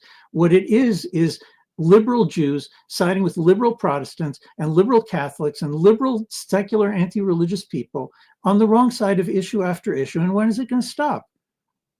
Well, and so that's a fair point, and I think one that I think needs to be answered. But at the same time, it also makes me wonder this: politics is ultimately about patronage, and groups that see themselves as receiving benefits from one side or another. That's usually how you win over people to your political side. I can provide for you something that no one else can. The Republicans have been trying to do this with Black Americans for years, which is the only group more monolithically liberal than Jewish voters, honestly. And yet they continually get rebuffed by the fact that they are making, cases specifically for the well-being of Black Americans. And we find the same thing with Jewish Americans, that no matter how hard, the Republican Party seems to be committed to relationships with Israel and having pro-Israel policies, and even, in your opinion, going overboard with, certain expressions of, only focusing on anti-Semitism, even when they dedicate themselves explicitly to this, they don't receive the support. And at some point, people start to ask a question of, okay, well, I hear you, ultimately Jewish people are not lending their support. They're voting the other way. But then why is the Trump administration so dedicated to this? If they are not receiving a political benefit, if, as you say, this demographic seems to be largely unwinnable, and to be fair, it's not the only demographic they're obsessed with. They're obsessed with winning the Black vote, no matter how little movement they make on it. So it's not just the Jewish vote. But why is it that the conservatives in the Trump administration and Republicans are so obsessed with winning these specific ethnic votes, despite having little to no inroads with them on a regular basis, no matter what they do? Why are they so dedicated to their interests while railing against identity politics? Okay, so I'm going to offer a theory, but it's a theory. I've already said, I have not talked to administration people specifically about like what motivated this. I have a pretty good guess. Okay, but I could be wrong. I'm pretty sure that what's going on is that President Trump has a vision of how to build the coalition that he thinks is going to be able to stabilize the nationalist right as the driver for a generation. He has a particular vision of it, okay? And people can disagree with that vision. Some people certainly do disagree with that vision. But his vision is one in which he can, with justification, go to Jewish donors, Jewish voters, Jewish political operatives, people in the system. I mean, Jews are only 2% of the population, but there's no question that Jews are overrepresented in terms of their influence in many different fields. And Trump grew up in New York, and he has a certain view of liberal Jews and of non-liberal Jews. There's plenty of non-liberal Jews in New York City, and I think he has a vision of what he thinks. We talked, when we were in the theoretical part, talking about the virtue of nationalism. We talked about the wise ruler being one who gives honor to the different tribes. Okay, and he is, and I was on a different podcast a couple of weeks ago with a well-known liberal podcaster, and I was telling him that I just think that's what Trump is about. Is that he wants to build up this stable coalition by giving honor to the different parts. And my liberal conversation partner, he said, "Oh, come on, Yoram, you're trying to tell me that Trump is about some kind of like building alliance with many different kinds of groups and being and speaking to them in a way that they'll come on. He's combative, he's nasty, he puts people down, he's aggressive, and all I said, yeah, you're right. He's like Obama, and that just like he didn't like that at all. But anyway, but it's but yes, actually, yes, I think that what Trump is doing is that he is taking on 50 different entrenched systems, 50 different entrenched interests, 50 different ways of doing things in Washington, where he's taking on everybody. And it looks like, to some people, like, he could just take on everybody in the world. But that's not how he sees it. He wants to fight his battles in such a way that, to people at the center, he can go and make the claim. Why are you going with these Marxist, revolutionaries in the Democratic Party? I'm bringing back, it'll take a few years. I'm bringing back normality, stability, mutual respect among different parts. People say, "Oh, come on, Trump is not about mutual respect." I say he is. I think that's his vision. I think that he has a vision of how he wants to defeat the left permanently. And his vision includes that he actually wants the Jews in the coalition. Now, people can say, and I'm sure there are some people who are saying this, they're saying, listen, the Jews shouldn't be in the coalition. Like, why should the Jews be in the coalition? The Jews have been in the coalition too long. That's exactly what's wrong with America. I'm sure there are people saying that. But here's a fact. The fact is that Trump never said that he was going to be a whites-only candidate or a whites-only leader. What he is saying is he believes in a million different ways.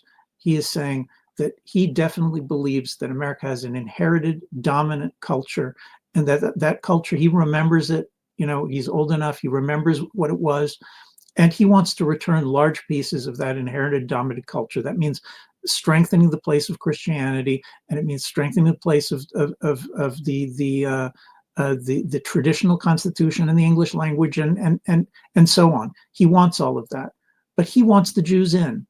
Now, I want the Jews in also, but I don't want the Jews in on traditional liberal terms, and neither does he.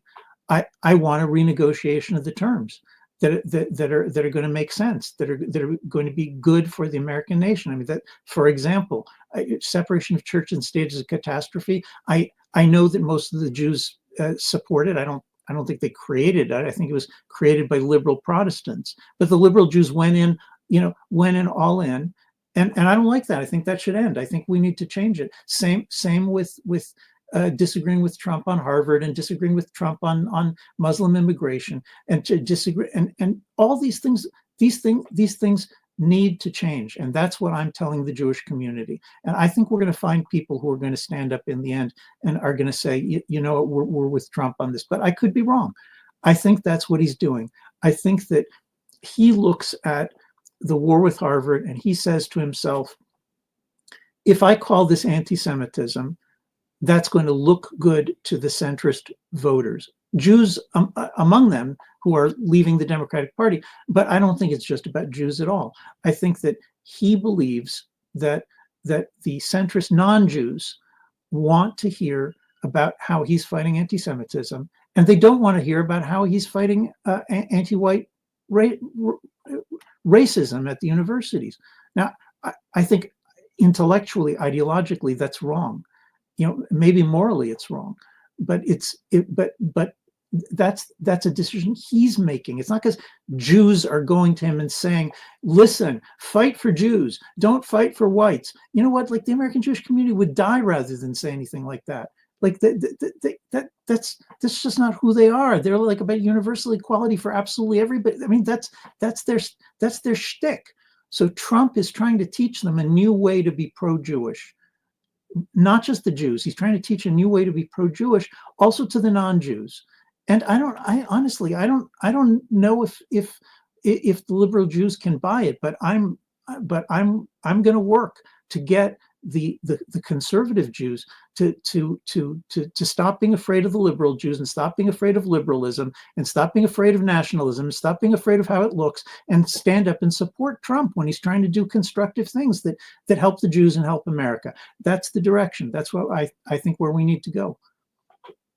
I think you're probably ultimately right about the genesis of Trump's motivation and the frame he's trying to place, though I will say that your point that ultimately Trump feels like he needs to pursue Jews as part of the coalition because he worked in New York and they're so overrepresented in positions of power and finance probably won't help with the conspiracy theories there.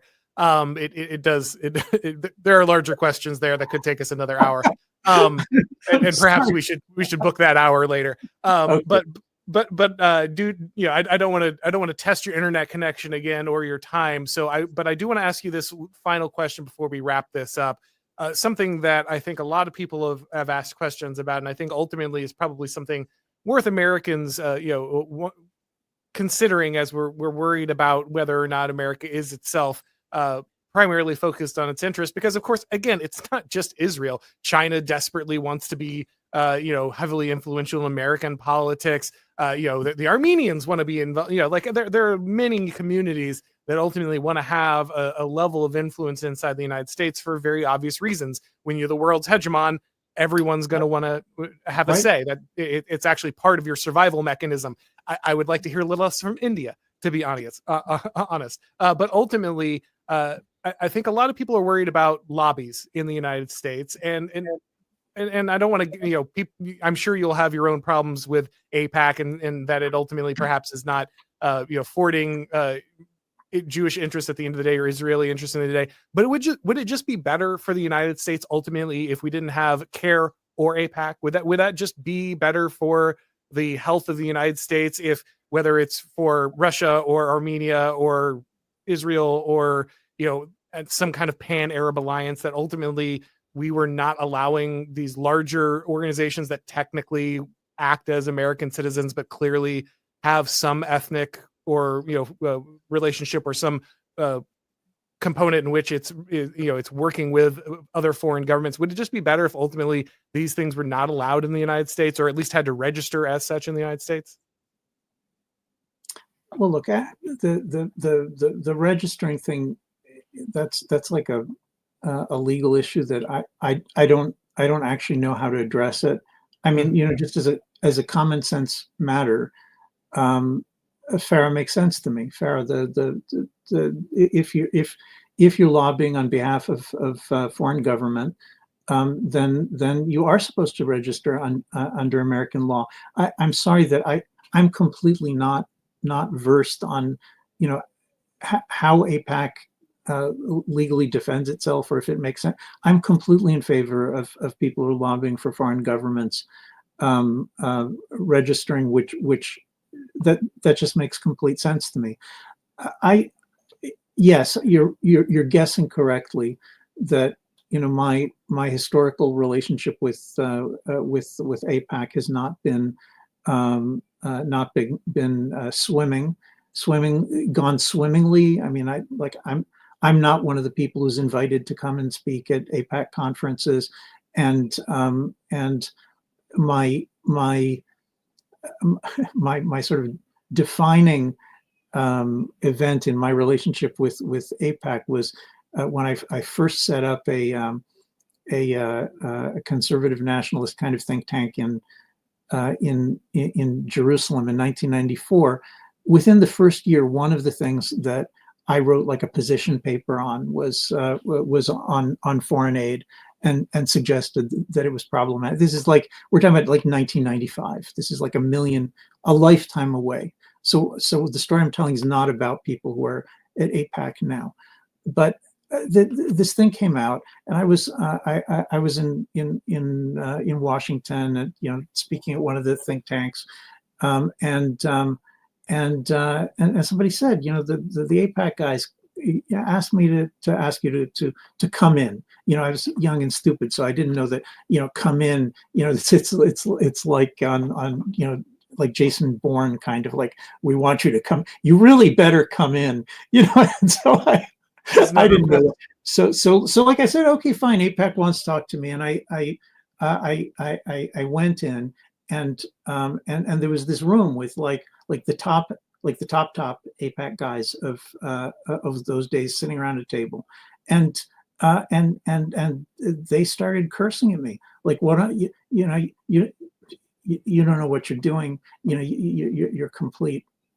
I won't. I'm sure everybody would love for me to quote the actual words that the APAC, but let's just say that the behavior was really despicable, and they said, you sit there in Jerusalem, you just think you can write whatever it is that you want, and then we have to go around and clean up the mess for months, for years. People are going to be quoting you on this, and it was despicable. There was no meeting of minds. Like I left, disgusted, and they didn't even try to reach something. They were trying to extract a promise for me to not say those things, and I wouldn't, and that was the end of it. I mean, important to emphasize, that was 1995. In 1996, Netanyahu was elected prime minister for the first time.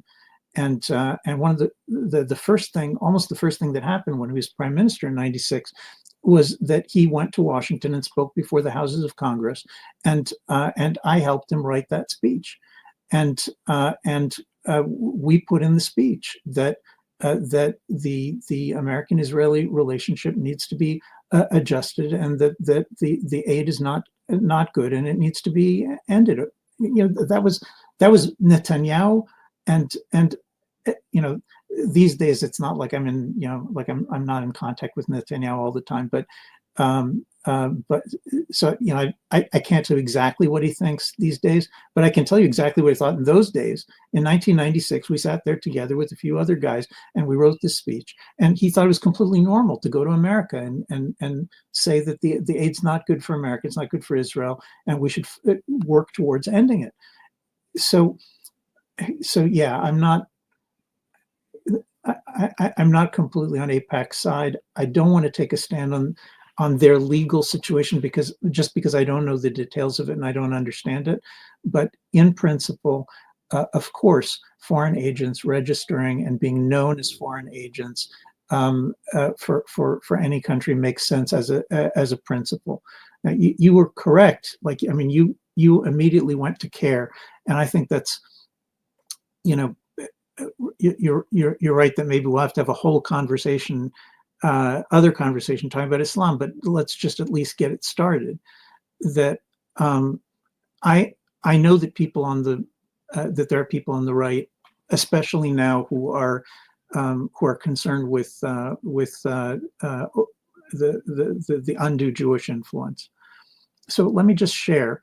I do NatCon conferences, as you said at the beginning, not just in America, but also in Britain and in Europe.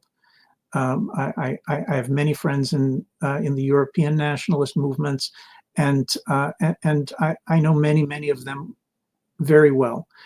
And there's a big difference between the way British and European nationalists, French, Hungarian, Polish, German, Italian, Dutch, there's a big difference between the way that European NatCons, nationalist conservatives, see the Jews and Muslims issue compared to the American right. What's the difference? The difference is that they are facing actual catastrophe at the hands of the Muslims, at the hands of they have Muslim voters. Why on earth this Gaza, this Muslim Brotherhood terrorist organization it's apparently on the verge of being creamed and finished off, God willing. But why now? Why all of a sudden, when why now all of a sudden Britain and France need to recognize a Palestinian state? I mean, come on, just give me a break. There is no Palestinian state. We're not talking about whether we should recognize Taiwan. There is no Palestinian state. There's nothing. Gaza is a war zone. The West Bank is a number of small autonomous cities that haven't had elections in 20 years because the Hamas will take over the instant that there are elections in those places. So Israel's propping up the PLO, which is detested and hated. And in Hebron, in the, one of the three most important cities in the West Bank, just a few weeks ago, 5 sheikhs announced publicly that they want to secede from the Palestinian Authority. They want to join the Abraham Accords, and they want to be done with the entire Palestinian nationalist movement. They want a local emirate and autonomy. Okay, so the Palestinian national movement at this moment is in the worst condition, that the worst place politically that it's been since Arafat was expelled from Beirut in 1982. Why do they want to recognize a Palestinian state? What on earth is that? So, I was just in London, and I asked my friends, what is going on? What are you talking about? There's 75% opposition, rock solid in Israel, to a Palestinian state. There's never going to be a Palestinian state now. And the Saudis are against, they only say they're in favor. They know it's going to be Muslim Brotherhood and it's going to be against them. Nobody wants it. What are you doing in England? Saying they want a Palestinian state? And here's what they said. They said, Yoram, you don't understand. We're a country of 35, 40 million people. We have 4 million Muslim voters. This has nothing to do with Palestinians. This has nothing to do with the Middle East. There's not going to be a Palestinian state, and Starmer knows it as well as anybody else does. But there's 4 million Muslim voters in this country, and he needs their votes. Now, look, the people, the nationalists in Europe, they can see the end. They're not sitting here living in fantasies of like the Jews, well, like if the Jews take us over, because they see the reality of Muslims taking them over. They're talking about an actual movement that actually wants to overthrow Christian civilization. So it's true that on the American right, you get these guys who sit around and podcast, people who've never been to Israel and never talked to an Orthodox Jew, and they're sitting around and know the Jews, they're trying to pervert America. They're in favor of pornography. We'll see about that. There was just a great resolution by Orthodox rabbis against pornography. We'll see about all of this. But the reality, here's the reality. The reality is that the Jews, whatever influence the Jews have in different countries, it is not influence that is purposely aimed at destroying the country that they live in. Compare that to what CARE is doing. Compare that to the Muslim Brotherhood. Their actual goal is actual conquest. And if you can't tell the difference between, people who actually want to overthrow your country and people who want to find a way to get along, whether they're stupid or they're not, they're liberal, they're conservative. If you can't tell the difference, God help you. Sorry, I said that was going to be the last question, but this has triggered one more question for me. So Samuel Huntington actually lays out in Who Are We, his book on American identity. Sorry, I'm not just going to constantly throw Huntington at you, but this is all Huntington's okay. He's fine. I'm good with that. He specifically has a chapter in which he discusses that one of the tumults during America's perhaps failed ethnogenesis was the fact that actually there was a heavy influence on what a nationalism would look like, and some of this came famously the melting pot being written by a term introduced by a Jewish playwright, and that this had a dominant effect at some level on how Americans would identify. And he cites very specifically a persistent Jewish concern that a unified nation of Christians would ultimately turn on Jewish individuals. And I know that sounds conspiratorial, but Huntington's not exactly a radical on this issue. And also, I've specifically heard Jews express exactly this concern that if America has a unified identity, specifically a Christian identity, but if there's any kind of ethnos in a true sense, not in just a racialist sense, but a true national sense, that this unified identity will eventually seek to drive out Jewish people. And this is why it's important to maintain more of a melting pot understanding where we never have one unified. Now, this was, Huntington himself points out that this is a debate between several different Jews at that time about whether you should be we should, just have a general identity, or we should push against a general identity because this will be a threat. But he does say that this is actually, a pretty critical influence at that time as to where my identity goes. Now, eventually, Roosevelt embraces, pushes away from the melting pot and actually goes back to an understanding of American ethnos as its own thing. But I just wonder what your response would be to Huntington's assertion that this was this constant concern of Jews, that perhaps a unified identity will lead to bad outcomes for a Jewish diaspora in that unified community, if that does actually play a role ultimately in how Jews respond in culture and shape it. Yeah, look, Huntington himself, and I hope I'm not messing with the wrong character here, but Huntington himself is not sufficiently conservative on. Oh, sure, of course, right. On these issues. He's always, I mean, like, he's got this American creed business as bad as anybody, and yeah, I mean, there's some ways in which he's an important conservative and he's an important nationalist, and I was praising him, and I will continue praising him. But on the issue of America and creedal nation, I think that Huntington was actually kind of confused, and the issue of the Jews. Let's put some perspective. First of all, there were almost no Jews in America, just a minuscule minority up until the 1880s or something. Like the big influx of millions of Jews, which by the way, that was the Republican administrations at the time that wanted it. I mean, they brought in both Jews and Catholics in large numbers.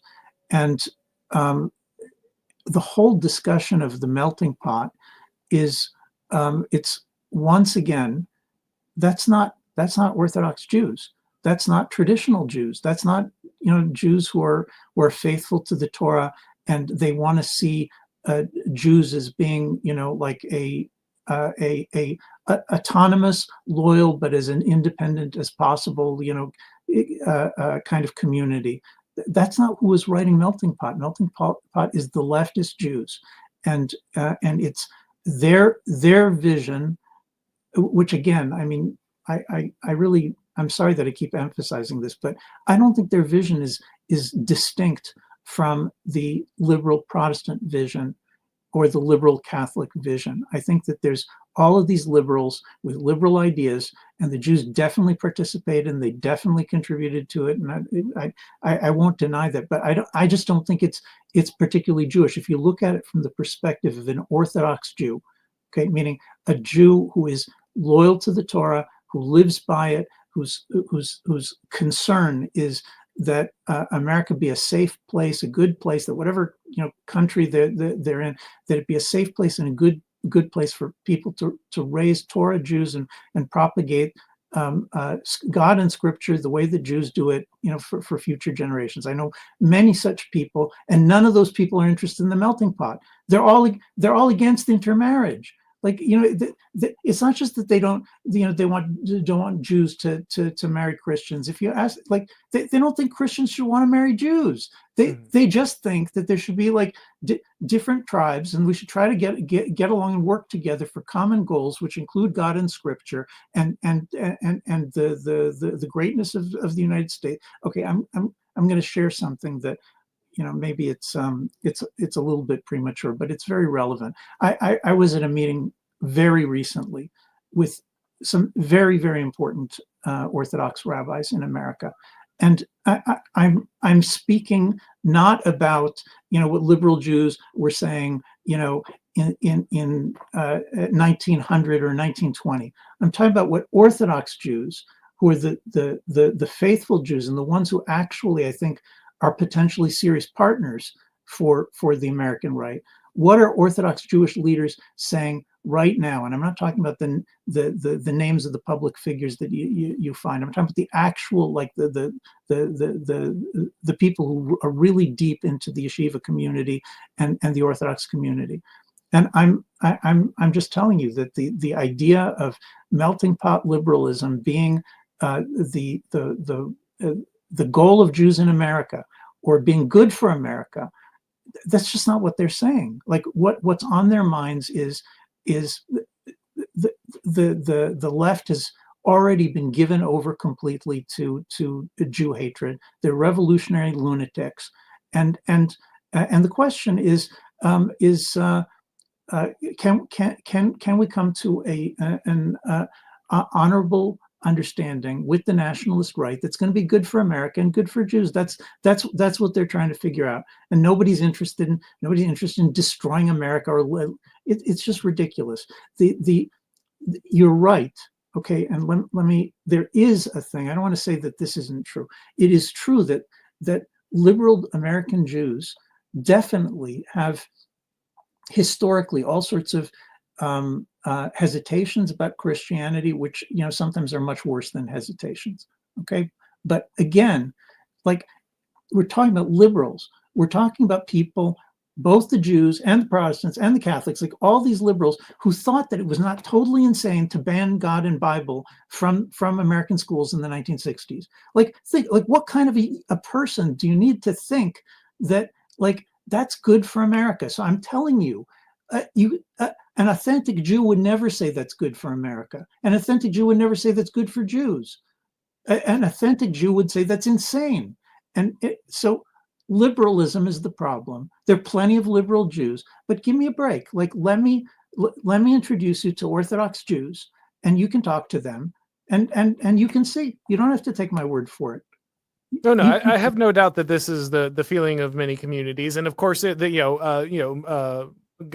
of my Blaze colleagues who I'm friendly with, Jason Whitlock, is a guy who obviously spends a lot of time addressing what he feels are issues in the Black community, because he feels like the small percentage of Black Americans who ultimately side with conservatives on issue of culture and country are doing more for their community and better for their community and ultimately helping their community. Unfortunately, he also recognizes he is in the vast minority in that community. And while Orthodox Jews might have a much better and healthier understanding of the situation, it is hard not, you do have to notice that ultimately they are the minority inside that community, both in general and specifically in the United States. And so many things that are rightly attributed to liberalism might therefore also transfer into a focus on, a Jewish community. And I got to say, again, repeatedly, I have heard this exact explanation from Jewish people as to why America cannot have a cohesive culture.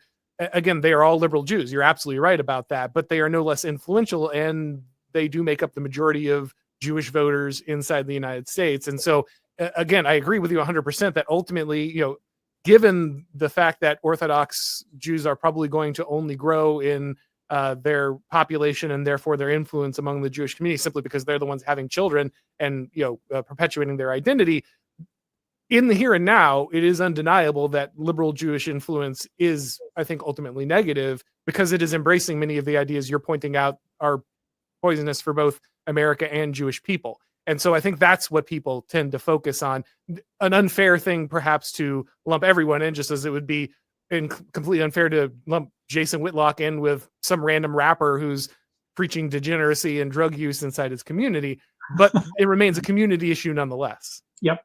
Okay. I mean, I think all of that is fair, and I think also very, very perceptive of you to note that it is the Orthodox Jews who are having children, and I'll go further. The liberal Jews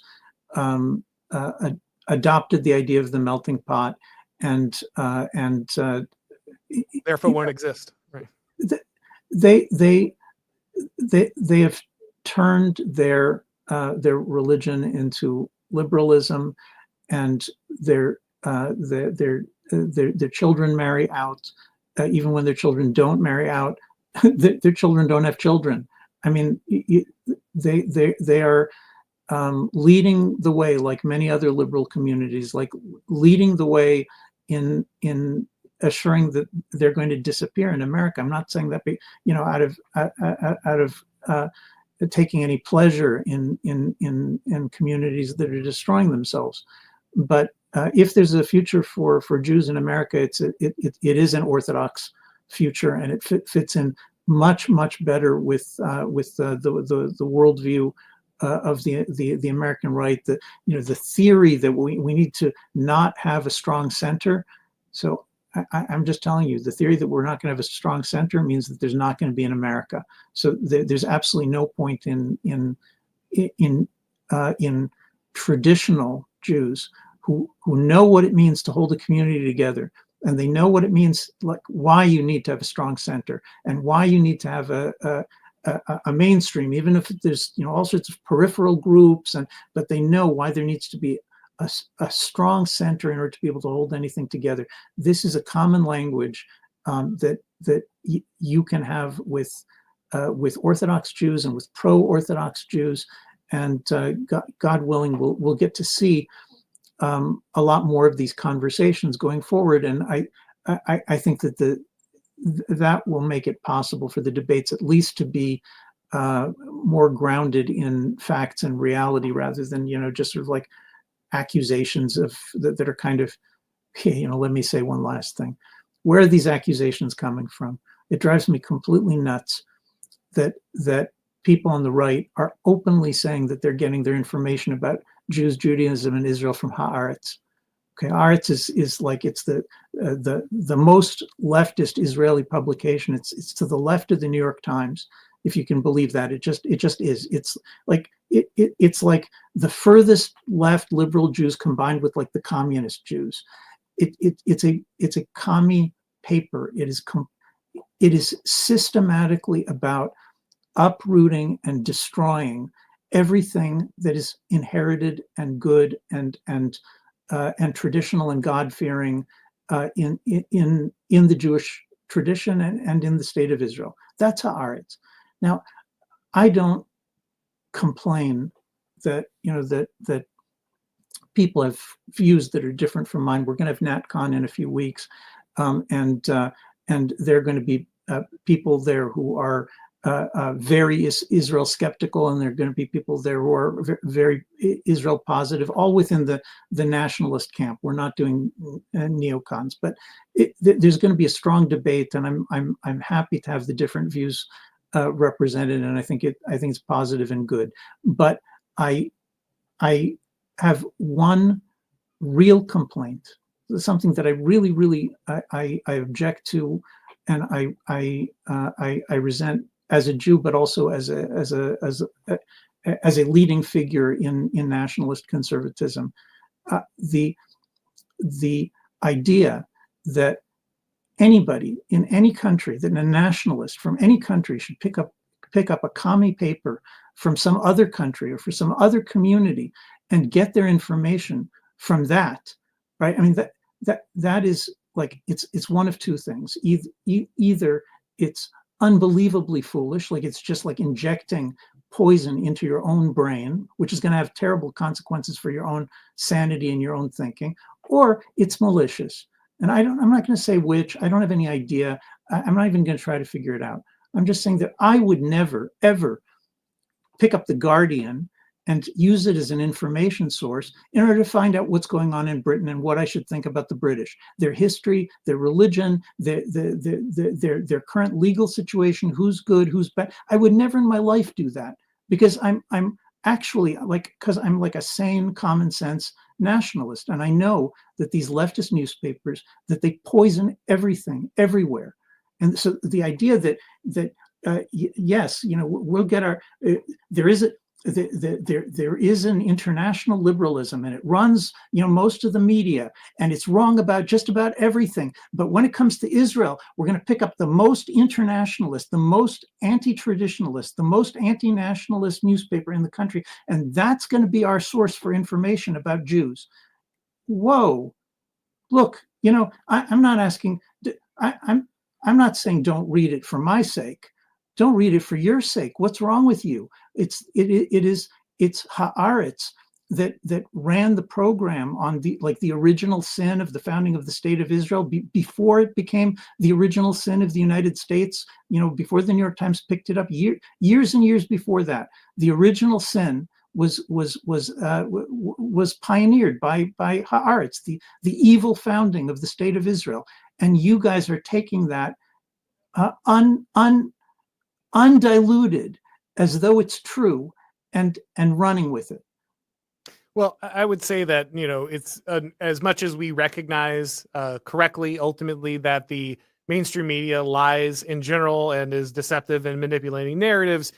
It is unfortunately, due to scale, the only way which many people consume information or know where to go for information or feel that they can find some kind of authoritative information. And we tend to become less skeptical of the mainstream media as it goes outside of our circles of experience. And so I know a lot of people from foreign nations who just take whatever an American paper says verbatim, but would never do the same thing in their hometown. And I think that works vice versa as well. And so I don't doubt most people could name 5 papers from Israel, much less discern which one is the one that would have the highest level of credibility. At some level, that's a failing of the individual, but there's also only so much time in a day. And ultimately, people do fall back on credentialism and narratives that are presented to them by mass sources, whether they recognize that or themselves or not. But here's an offer. If you or any of your listeners would like alternative news sources about Israel, please write to me. There are conservative journalists, not many, mostly mostly it is leftist journalism, just like in America. But there are alternative sources which are accurate and useful and helpful, and they're nationalist. They are respectful of nationalists in other countries.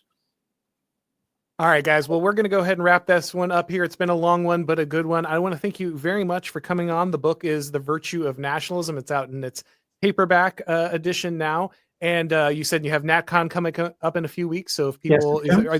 September 2nd, 2nd through 4th, September 2nd through 4th in Washington.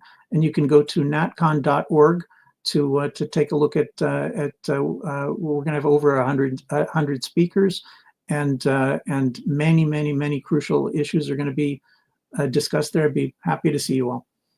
Absolutely. All right, guys. Well, we're going to head and wrap this up again. Sorry, but no questions today due to the time difference. This is pre-recorded, but I appreciate if you did submit one. If you would like to join us, of course, on a regular basis, you need to subscribe on YouTube, click the bell and notifications so you know when these streams go live, when they are live. And if you'd like to get these broadcasts as podcasts, you need to subscribe to the Auron MacIntyre Show on your favorite podcast platform. Thank you, everybody, for watching. And as always, I will talk to you next time.